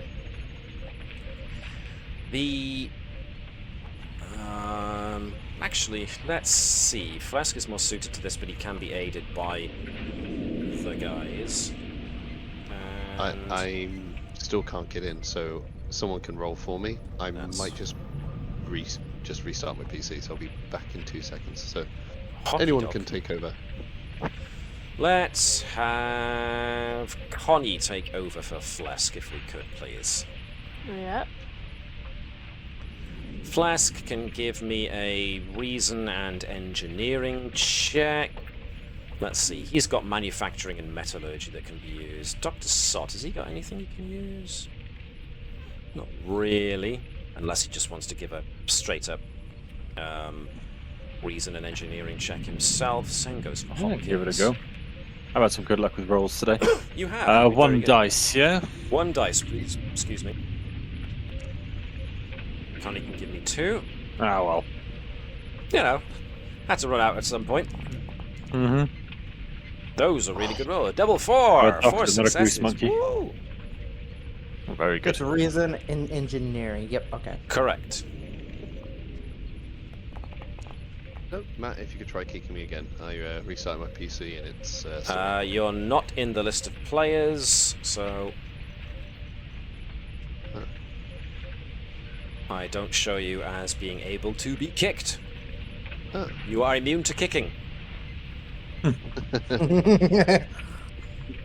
Might not happen come tomorrow if you show up in class, but you know. Kung Fu class, just in case anyone watching is wondering what I'm talking about. Yes, so the device itself is definitely a communication transmitter of a sort, but as it turns out, what is transmitting is it's got a memory core with a single message encoded into it, and it has a power core, the likes of which you haven't seen before, but it does bear similarities to technology that you have come across.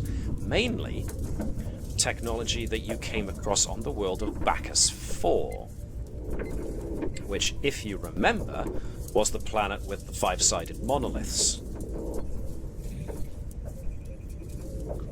There's a similarity to the method used to create circuitry, but it's a similarity. It's not an actual full-on duplication of it.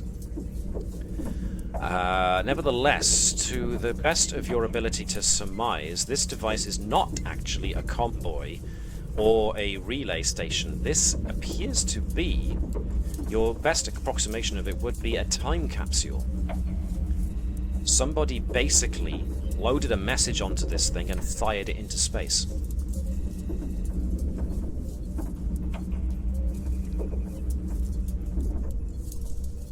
I suppose we want to try and find out where they sent it from. Can we open it? Yes, absolutely. Let's open it up. Doesn't take much to open it. You find pretty much what you expect to find. You find a power core, which is very close to going out. There's a slight anti-gravity system in there that suggested that the people responsible had the technology for gravity and anti-gravity generating technology. All the same, the main propulsion method for getting it into space seems to be more of a combination of anti-gravity field to lower its mass, but then a plain old-fashioned combustion rocket engine to propel it into space. So, at most, it suggests a civilization that was technologically advanced enough to maybe be starting on a space program. Do we have any idea, like, can we scan to see how old it is? Like, how long has it been drifting through space? Ah, Yeah. yes.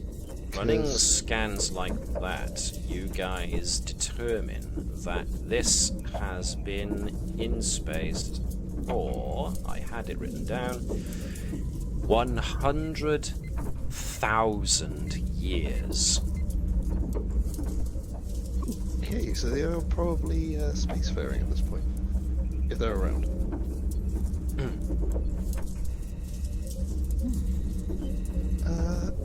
Usually, like, when we send out probes, we tend to attach nice little insignias about where we're from. There's nothing like that that we can spot, or inside it that will give us a hint from where it came from. The strength of the propulsion system it has suggests that it was a short burst type of engine. It probably managed to get only so far as the asteroid belt. In all likelihood, considering some of the damage, the asteroids themselves probably stopped it from going too far, but in all likelihood it was launched from in-system. So probably didn't get very far before it got knocked about by the asteroids. While they're trying to figure this out, Hopkins is going to rendezvous back with the Combs. Cool. Let's bring you back to deck 1. I still can't get in, so I've just tried different things. So someone will just have to roll for me. But I think it's a Forge issue. So it seems to be a connectivity thing. Yeah, it may have lost your session and stuff like that. So a force refresh or a dumping of your cache, that kind of thing. Nothing that you probably don't already know how to do. So I'm just trying to sound like I know what I'm talking about.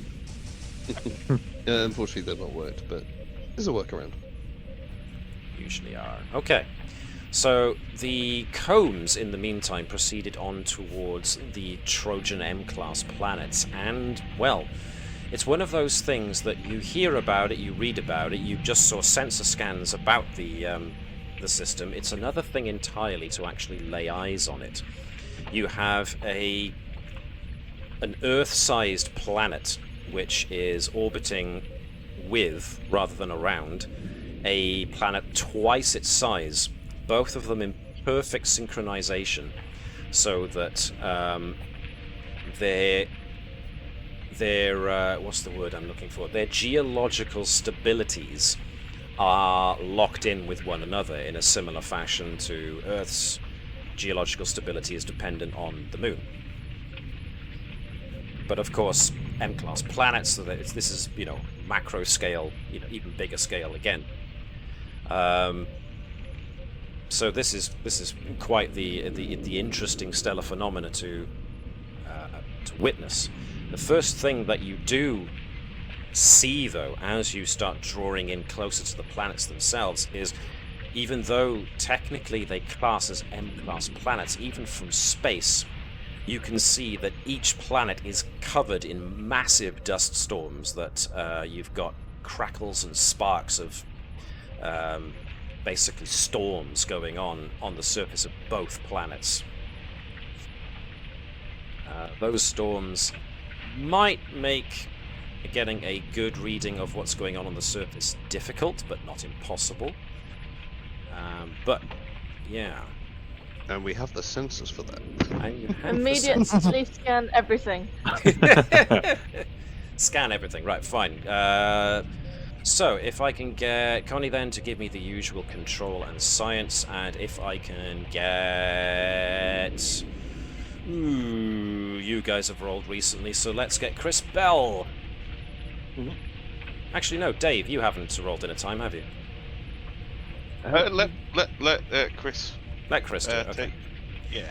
Chris, And, if you could once again use sensors, and this time sensors and science, please, for the ship.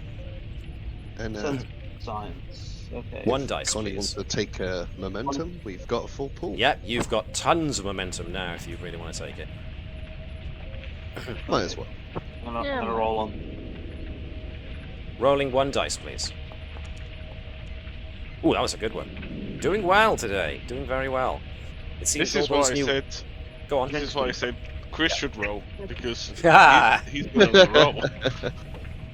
Chris has been doing very good rolls. Both Chris's have been doing pretty good rolls so far, except for the little one. That slip, that was somebody else's earlier, but we're all Don't good. jinx me. Oh, come on. Give me I- something. I gotta jinx you somehow. Go on, sorry, Connie.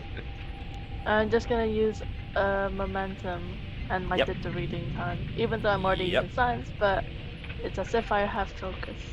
Yeah, okay. Nice. I like. Oh, and very well, that works too. So you definitely get that momentum back, and then some. Right. Cool. Okay. A very thorough sensor scanning is done of the planets. Right. Okay. Alright. Some of the things you notice. There are satellites in orbit of the smaller planet, which suggests heavily that the smaller planet was the one with the space program. However, there is evidence of technological development on both planets, but one more than the other. Possibly due to the sheer geography of the larger planet, or what is not entirely clear at this distance at this time. The smaller planet certainly has a greater concentration of what look to be buildings, suggesting and other such technological wonders that suggest a reasonably good level of societal development and technology. Less so on the larger planet. But sadly, it seems the structures present on both planets are in ruins. It looks like pretty much every major settlement on both planets have basically been destroyed. There's a large amount of particulates in the atmosphere of both planets, not consistent with M-class planets. There are also numerous excessively large craters dotting both planets. Let's change the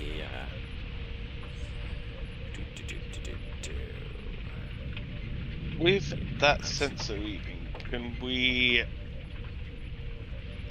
do we know what the particles are in the atmosphere? The atmosphere rates as containing a good amount of heavy metals, iridium and osmium primarily, that are coating the surface and blowing as dust throughout the atmosphere. This also makes sense as to why there's a lot of electrical disturbances in the atmosphere. You have a lot of charged particles going on from the sheer amount of friction that's going on. Can we tell how old the ruins are? Does it correspond to The 100,000 years? awakening? It certainly seems like that similar amount of time has passed, because not only are the evidence of civilization in ruins, it looks like they've been that way for a long, long time. So erosion has happened on a lot of these ruins. They've just basically been blasted down to mostly sand. So the craters, and does the damage look like it was, say, asteroids or comets, or was it possibly war between the two planets? Can we discern what? Well, what you've just discerned is that there are heavy metals, iridium and osmium, in the surface on the atmosphere. You don't tend to find those, especially iridium. You tend to find iridium in asteroids.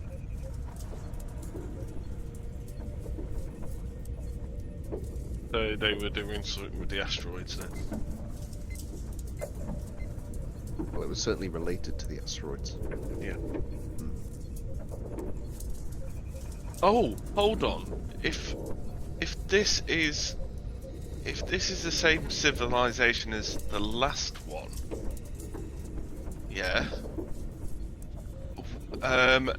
These pillars are those pillars were made of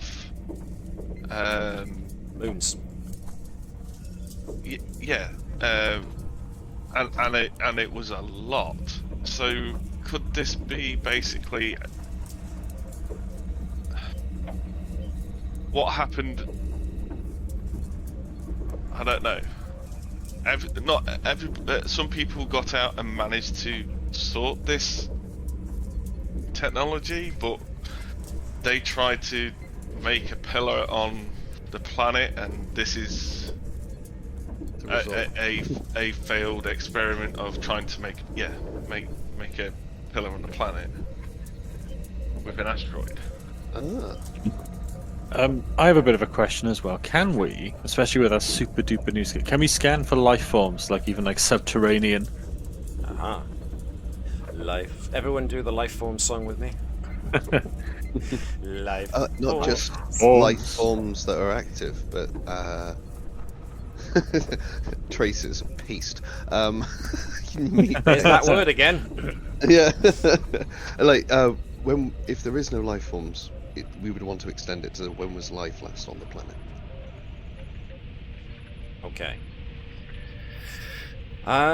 This sounds like it's going to be a reason and medicine check then, potentially with assistance from the Cones' sensors and medicine. So, Dave, are you sure you don't want to try that roll for the I keep on almost saying the other ship. Are you sure you don't want to give the Cones' sensors a try? You know what? For that near slip up, I'm gonna take another threat from myself.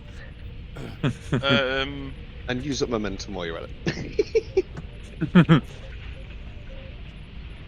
No. Chris is doing well. I'm happy for Chris. Do we want Chris's? What's the word?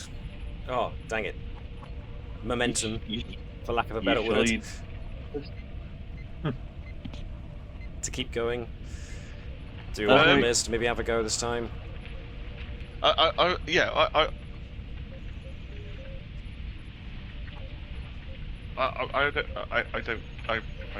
Let's maybe give Chris's luck a break, just in case we use it up. And throw the hat of blame on Elizabeth. Roll well, otherwise you're getting blamed. Well, if you wanted to roll well, then maybe Flask should get involved as well, huh? Oh, we back on the combs? I thought. Yeah, you're back on the combs. We brought everything back. Yeah, no, I can help out because I don't need to lead it. I could just roll for you. Cool. So Dr. Sott can use control and medicine. Elizabeth, you can give the ship using sensors and medicine. And Flesk can also help out with his own control and medicine. I'm doing the 2 dice roll, yeah? You're doing the 2. You make the most sense to do the 2, since You? you're chief medical officer. Oh, hello! I mean, Both Chris's are having an amazing time with rolls today. Boom. And one from the ship. I would say, should I roll 1 or 2? Well, seeing as we're you about possibly to get don't the need momentum. to roll any now, but if you want to use up your momentum pool. Team? I mean, Yeah, why not? Yeah, go on. There we go. We got momentum for days. Well, you're going to get more by the rates that you're going. Oh, that was close! it wouldn't matter. It wouldn't matter. That was Foundry going, I could have. I really could have, but I didn't. But if your name is Chris, Then you have you're to do good. all the roles from now on. Only Chris and Connie as well. Both the Chris and the Connie do the roles from here on in. Yeah. Hey, I got a success. I was going to say, Elizabeth has been doing pretty well too, so let's not discount that. It's not discounted. Oh yeah, you definitely get the momentum you just spent back. No problems there. Especially with SOT. Right. Life signs are negative. In fact, the atmosphere is currently inimical to life. So, whereas it looks like these planets probably could have supported life back in the distant past, the heavy metals in the atmosphere have made it so that it is now inimical to life. So nothing is living on the surface pretty much at all. You scan for signs of subterranean structures and you do find some. You don't detect any life form readings from such. That being said, You found meat paste. you didn't find meat paste or anything else like that. You have managed to, however, you got a blip of an echo of an energy signature on the smaller planet. It was there for a moment and then gone again. It seems to be coming from a spot somewhere on the surface. And with the sheer amount of data successes that you've been getting, the spot on the surface that seems to be emitting that irregular power signature that you detect now and then seems to be coming from a small spot on the surface on the outskirts of what may have once been a major city. And it appears to be some kind of single structure with no other evidence of other structures around it. It's a pillar. Far be it for me to spoil the surprise, but okay. Detail sensors around it indicate that yes, it's 5-sided and it seems to be rather tall. Do need to get some restraints ready for Gurkau. Oh? Any chance we can beam near it? Unfortunately, no. The sheer amount of heavy metallic particles in the air, like I said, is causing an awful lot of ionization of the atmosphere, hence the frequent electrical storms. So trying to beam down into that is not impossible, but would be very risky. Are we taking a shuttle? I was about to say, there's this perfectly good Klingon ship just sat in the bay. Alright, let's go. Oh, twist my arm. We all squeezing on? Yes. Well, yes, Yeah. take your away team. Let's get cozy. Unless, of course, you think somebody shouldn't be coming along, in which case a supporting character can go along instead. But, yes, who have we got? Dr. Shotsot. We've got all 6 of you, don't we? Yeah, we don't need the council. Poor Councillor Sachs. She tried so hard. I mean, I even Oh yeah, upped one of her can attributes. she detect any thoughts on the planet? There we go. No, she can't. There we go. She can stay behind. Alright. Her use is done. Alright. Let's send you all on a little mission. I'm on a mission. I'm on a mission to Jazz. I'm on a mission. Why did that song suddenly come to my head? I only got 3 of you. Let me get the others. Who did I miss? Did I miss the top row? I missed the top row. Okay. The ladies.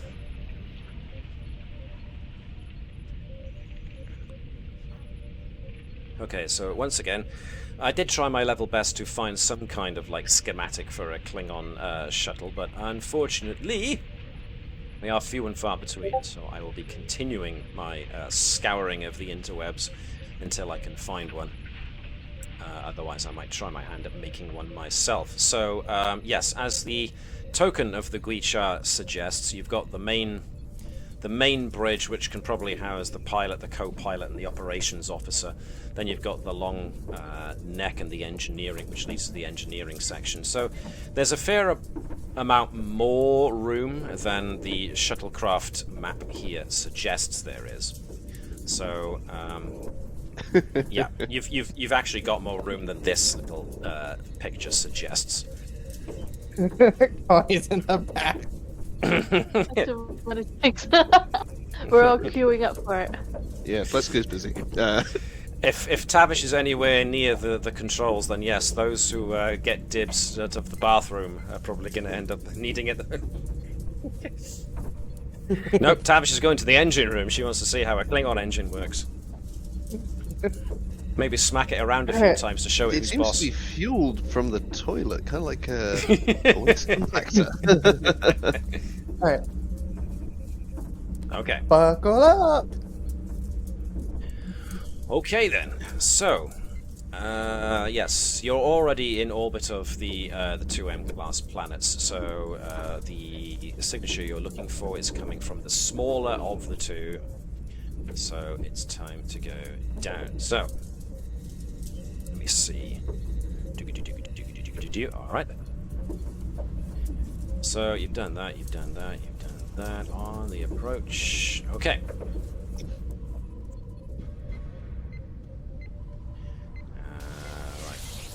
As soon as you hit the atmosphere, the ship jolts violently as it is suddenly buffeted by all the heavy metals, making the atmosphere a bit more dense than it otherwise would be, so the friction on the ship is quite telling. The inertial compensators, as a result, are working overtime on the GUI chart, so I will deduct a point of power there. So it's a bit of a rough ride. The ship is juddering about a good deal, but it's ramming speed. But yes, as you're going down, your visibility from the viewport is practically nil. The most you can see are clouds and grit scouring the outside of it, and of course, the lick of flames as you are generating heat from your entry into the atmosphere. That is where, or the Klingon equivalent. One of the one of the consoles issues an alert. Whoever wants to have a look at it can do. As the outside flickers and flashes with lightning. So whoever wants to access it can give me a control and science check. Difficulty 0. Control and what, sorry? Science. Control and science, please. The temptations take a momentum. There we go. Cool. One success. Sensors are reading a large build-up of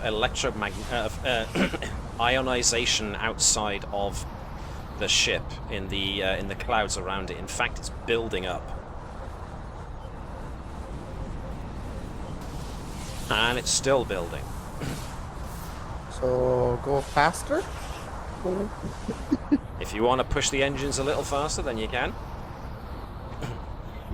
Another point of power. Tavish, that's you. Tavish. This could be both Tavish and Hopkins. Perfectly honest. Yes. Perfectly honest. Yeah, I'll do whatever anybody else is. Okay, so go on. Sorry. You gotta say it in a Scottish accent. My poor engines. Right, so from Tavish, I will be wanting control or daring and engineering, where they focus on power systems or propulsion systems or the like. From Hopkins, I will be wanting control and con for you trying to keep the, give the ship a more steep angle of descent. And I will be asking the Connie monster, I think, unless we want to give it over to the dice-winning Chris. Or the other Chris. Either of the dice-winning Chris's. Who wants it? Cool. The Guicha, if you could give me engines and con, please, from the Guicha. This is the thing. Should be over here. If you deselect, or I'll make it easier on you actually. Can I just bring it in there? There should be a ship now in your shuttle. Just so it's easier to access its attributes. Engines and con. Please, please. One success, awesome. So, Dave, if I could have Tavish's check with engineering. 1 dice. 1 dice, please. 1 success, okay, good. And Hopkins' con check. Let's see how well she pilots it. Can I take a momentum? I think it would be wrong not to. Do it.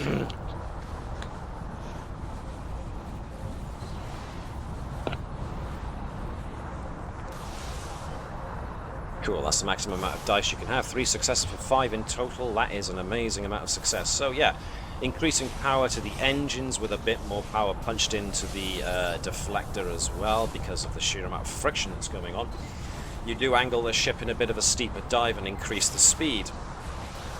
As such, the inertial dampers have to work that much more strongly again because you are meeting a lot of turbulence. Sadly, you're not outrunning the.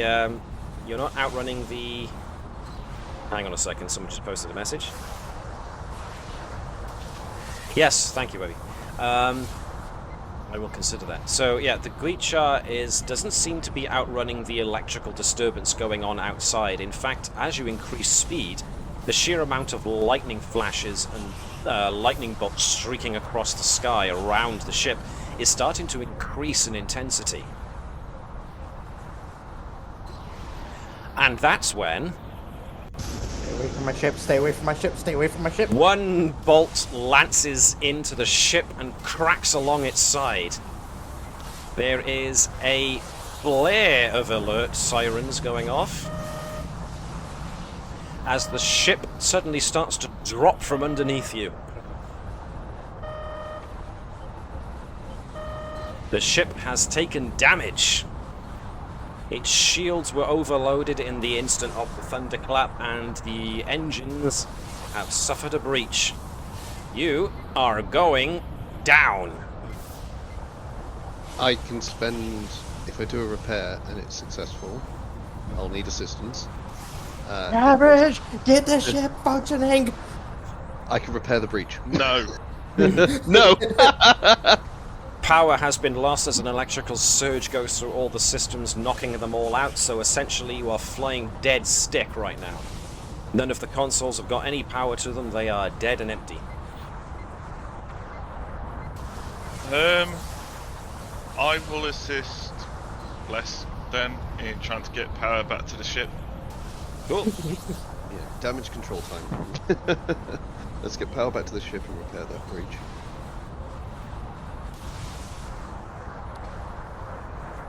I mean, the repairing the breach, that requires me to spend 3 momentum, which I don't think any of us on this ship is going to query. If you want to spend 3 momentum to fix the breach, then spend 3 momentum to fix the breach. We'll get it back. Okay. What are we rolling to fix it? Or is it just... This is going to be probably daring and engineering. Daring and engineering. Oh, my strongest ones. Excellent. Tavish, if you can assist. Are we trying to figure out a technical problem? Yes, very much Yeah. so. You're trying to get the power back on. This very much then counts as a technical problem. I know my ship. But this isn't your ship. Well, I still know a ship. It says problem with your ship. I am on a ship. I do... Actually, it's up to Matt whether. No, it's fine. Yeah, that's yeah, just- that's fine. Yeah. You would have Um, you would have familiarized yourself with the specifications of the Guichar when it was brought on board. So, I will be rolling 2 dice then. yes, you will. Mark, were you trying to say something? I was just going to check, what was the power system used by the Guichar? Because if it's electroplasma, I can use my focus. as Yep, well. yep. Cool. Strangely enough, So- Klingons use the same power as everybody else. They just use it in a Good. Different way. less effective manner than the Federation. So is this daring and engineering or Yes, control please. and engineering? Daring and engineering. Oh, dear. That was close. Using focus or power Yep, systems. using focus. And using my talent, I know my ship. Yep. Excellent. So, you can add a bonus dice. So I don't think you. Yeah, need- I added the bonus dice. Oh, you added the bonus, which was that. So that's cool. You got all those successes. So, with a clunk and a shunt, the power comes back on. Actually, it would have been more like that. So the ship systems suddenly flicker back onto life, which is kind of a good thing and a bad thing, because when the sensors do flick back onto life, you realise that you're a lot closer to the surface than you were moments ago, and probably need to pull up now before you do a nosedive into the planet.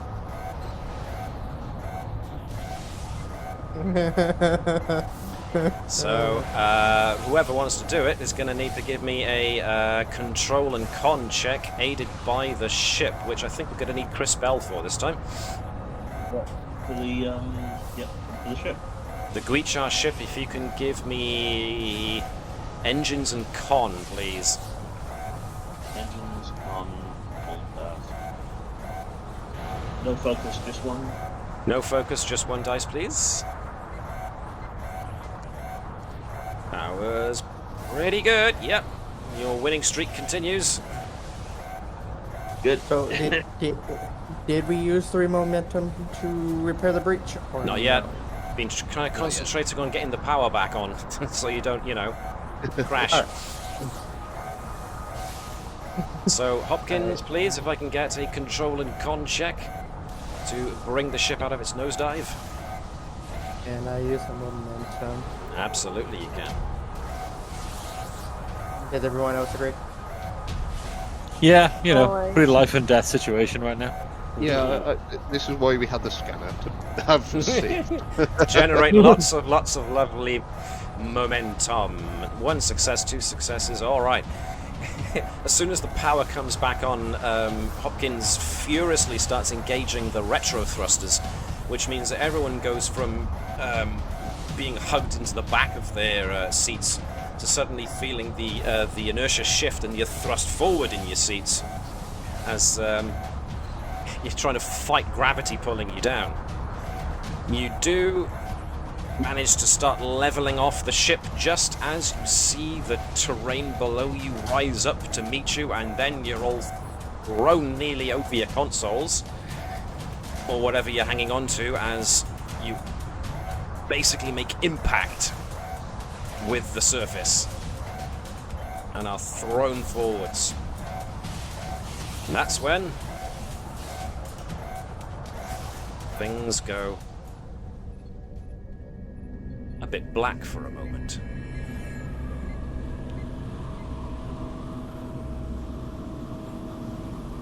And that's when you slowly come around to find that there are a couple of flashing damage reports on the Guichar, noting that its engines have suffered a further breach as well as one to the ship's superstructure for careering so heavily into the planet's surface.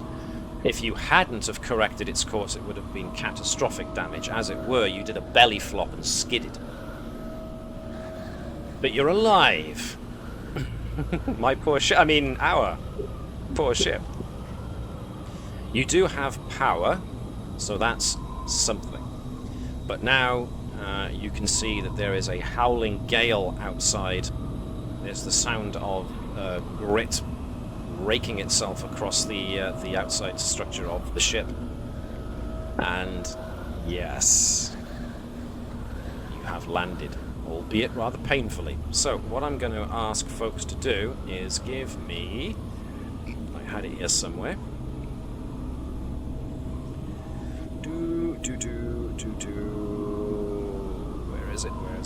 Where is it? I am going to say... It's not control and engineering. I want... Can I get folks to give me a fitness and security check, please? You can replace security with medicine if it's higher. Am I able to use a determination of never back down? Yes, of course. The difficulty this is going to be... 2. I am stuffed. I'm spending threat to make it 2. What are we You want rolling? it from? You want it from all of us? I want it from each of you individually. Fitness and security. Oh no. Ah! Oh! Is that 2 dice? 2 dice, please, yes. I'll Garrow, get my I will determination. allow you to add a focus because he has...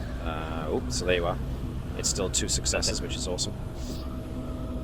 Can I use my focus of triage? Yes. I switched to medicine. Yes.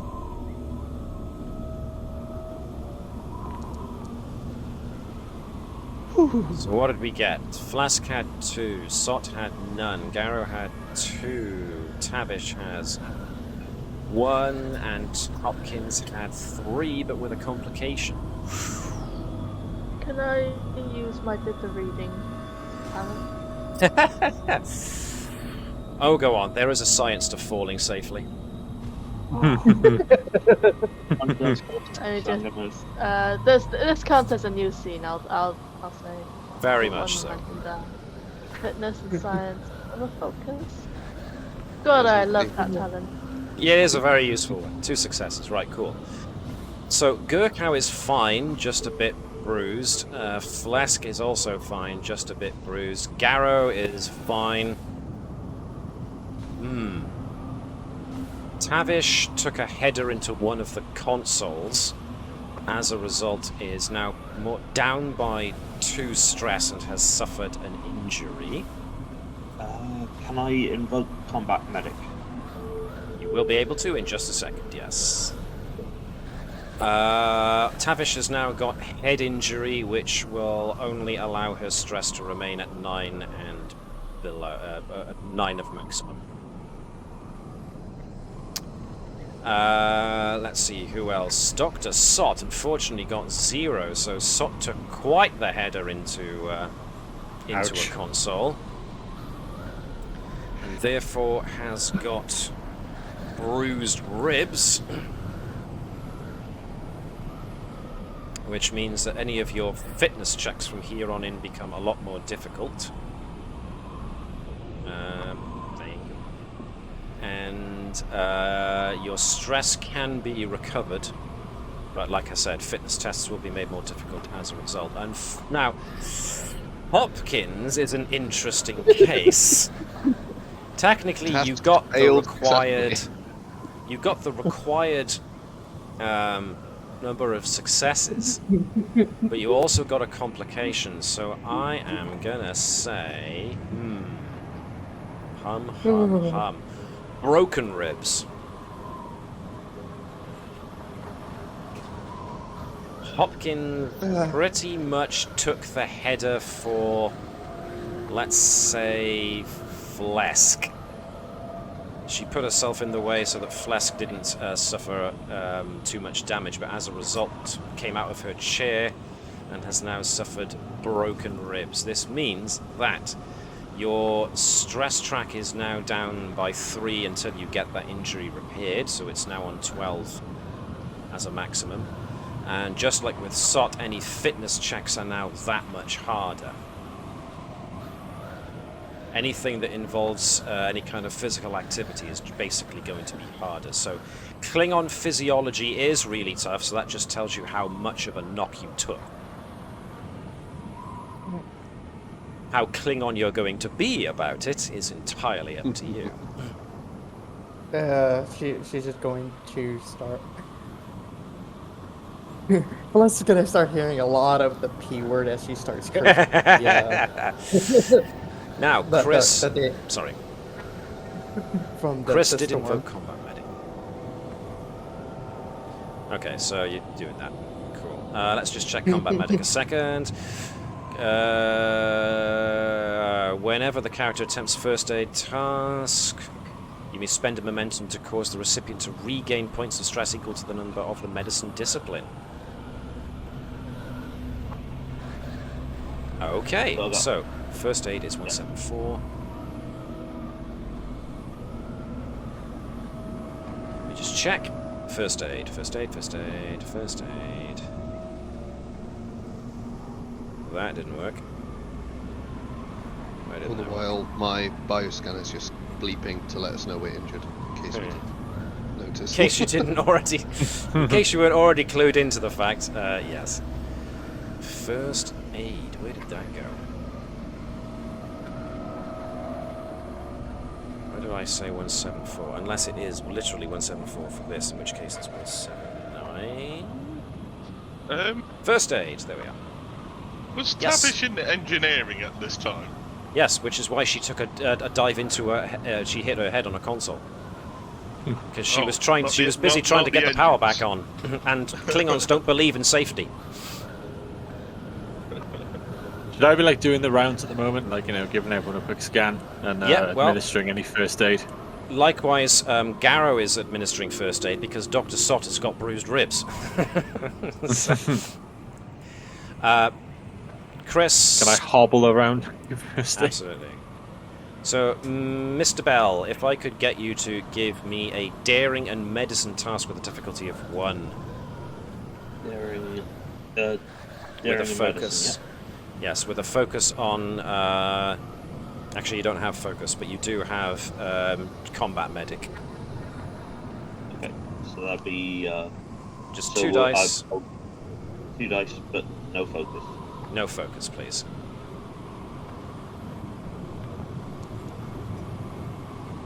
Alright. No successes. But you can spend a momentum, which will allow Sot to regain points of stress equal to your medicine discipline. I will do that. Thank Okay. you. Which brings Sot's stress track back up to full. So the good news is Dr. Sot, after getting administered first aid by Garrow, is feeling a bit better, but you still have bruised ribs. You still have an injury. Because I'm holding it.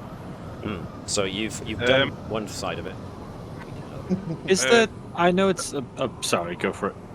I was going to say, Tavish will say, get the commander up to thingy, not to worry about her.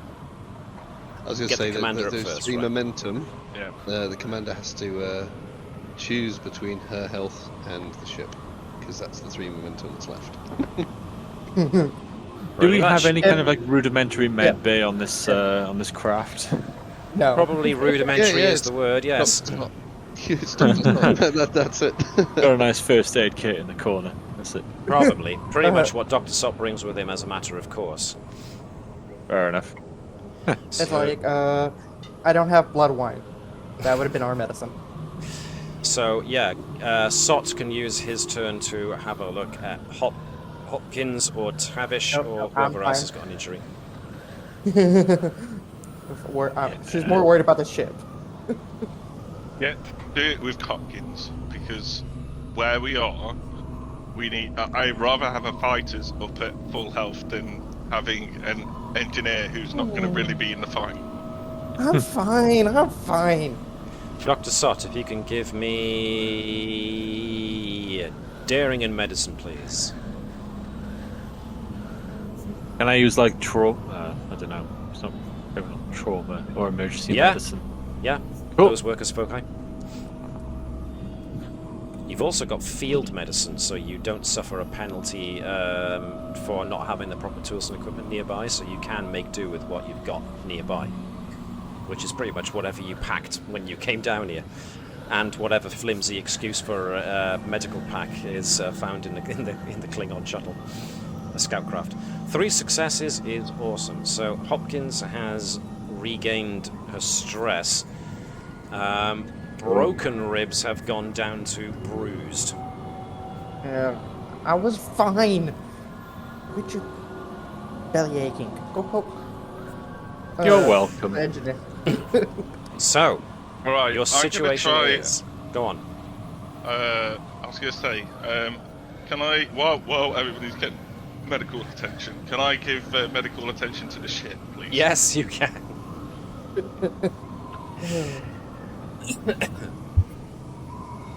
Daring and engineering, please.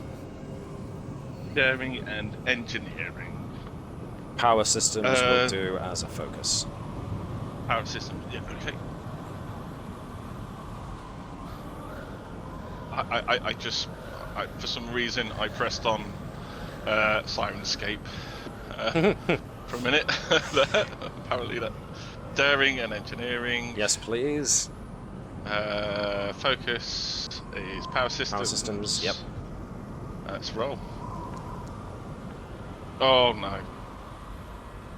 Oh no! Before you say Noted. it. Okay, so let's No! see. Legion of Honor. Which Legion means... of Honor. dang it!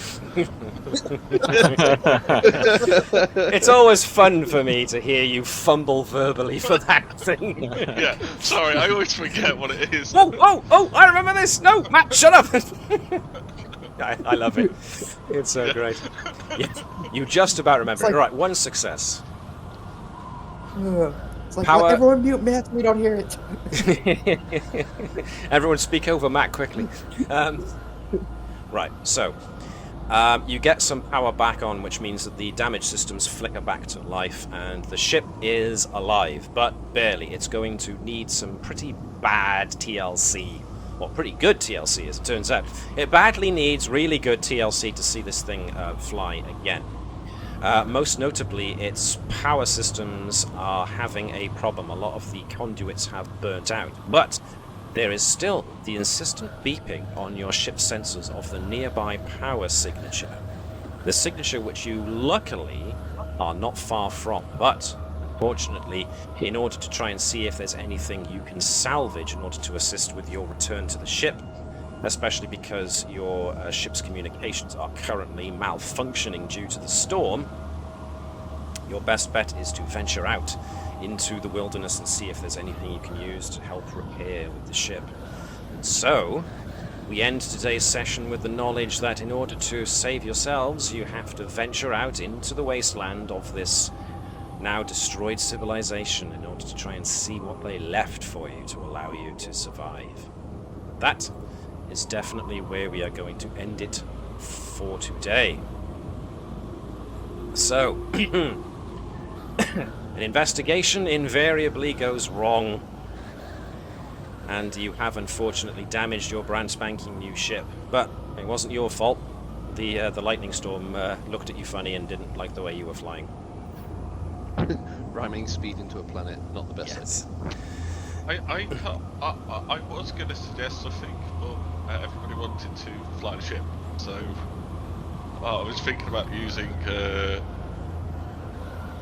because we getting ionized, weren't we? Yes. And I was thinking about doing something with the shields. Ah, you didn't get that far, unfortunately, so... Yeah. But it would be something to try on the way out, most certainly. So it's an idea you should hang on to, I think. In the meantime, though, for those who tuned into the stream, thank you very much for watching. I hope you enjoyed listening and watching it as much as we enjoyed playing it. And thanks, as always, go to my players for being so dang entertaining. Hey. And for helping me craft these stories, because this is a collaborative effort. GG all. Well, there you go. Nicely done. That's Webby. I don't accept it. It is Webby, as it turns out. So, yes, thank you very much for watching, folks. If you're watching this on YouTube afterwards and you enjoyed it, consider giving us a like. Also, if you want to keep in in the know of when new videos pop up, subscribe and hit the bell icon, because then you can get notified as to when we post new videos. And in the meantime, I will ask you all to not do like the Vulcans do and arch an eyebrow at every illogical thing we humans do, but I will ask you to instead live long and prosper, and also to remember to engage in what the Vulcans do, which is infinite variety and infinite combinations. Or if I've got that wrong, I apologize. My brain is a bit of a mess after all that. What is it? It's not of infinite inclusivity. It's infinite diversity. Diversity. In infinite combinations. Thank you, Chris. Saved me. Right. I almost got through that with my dignity intact. Thanks very much for watching, folks. Hope to see you again next week when we conclude this episode. Hopefully everyone gets back to the ship. But in the meantime, hailing frequencies are now closed. See you guys. Look after yourselves.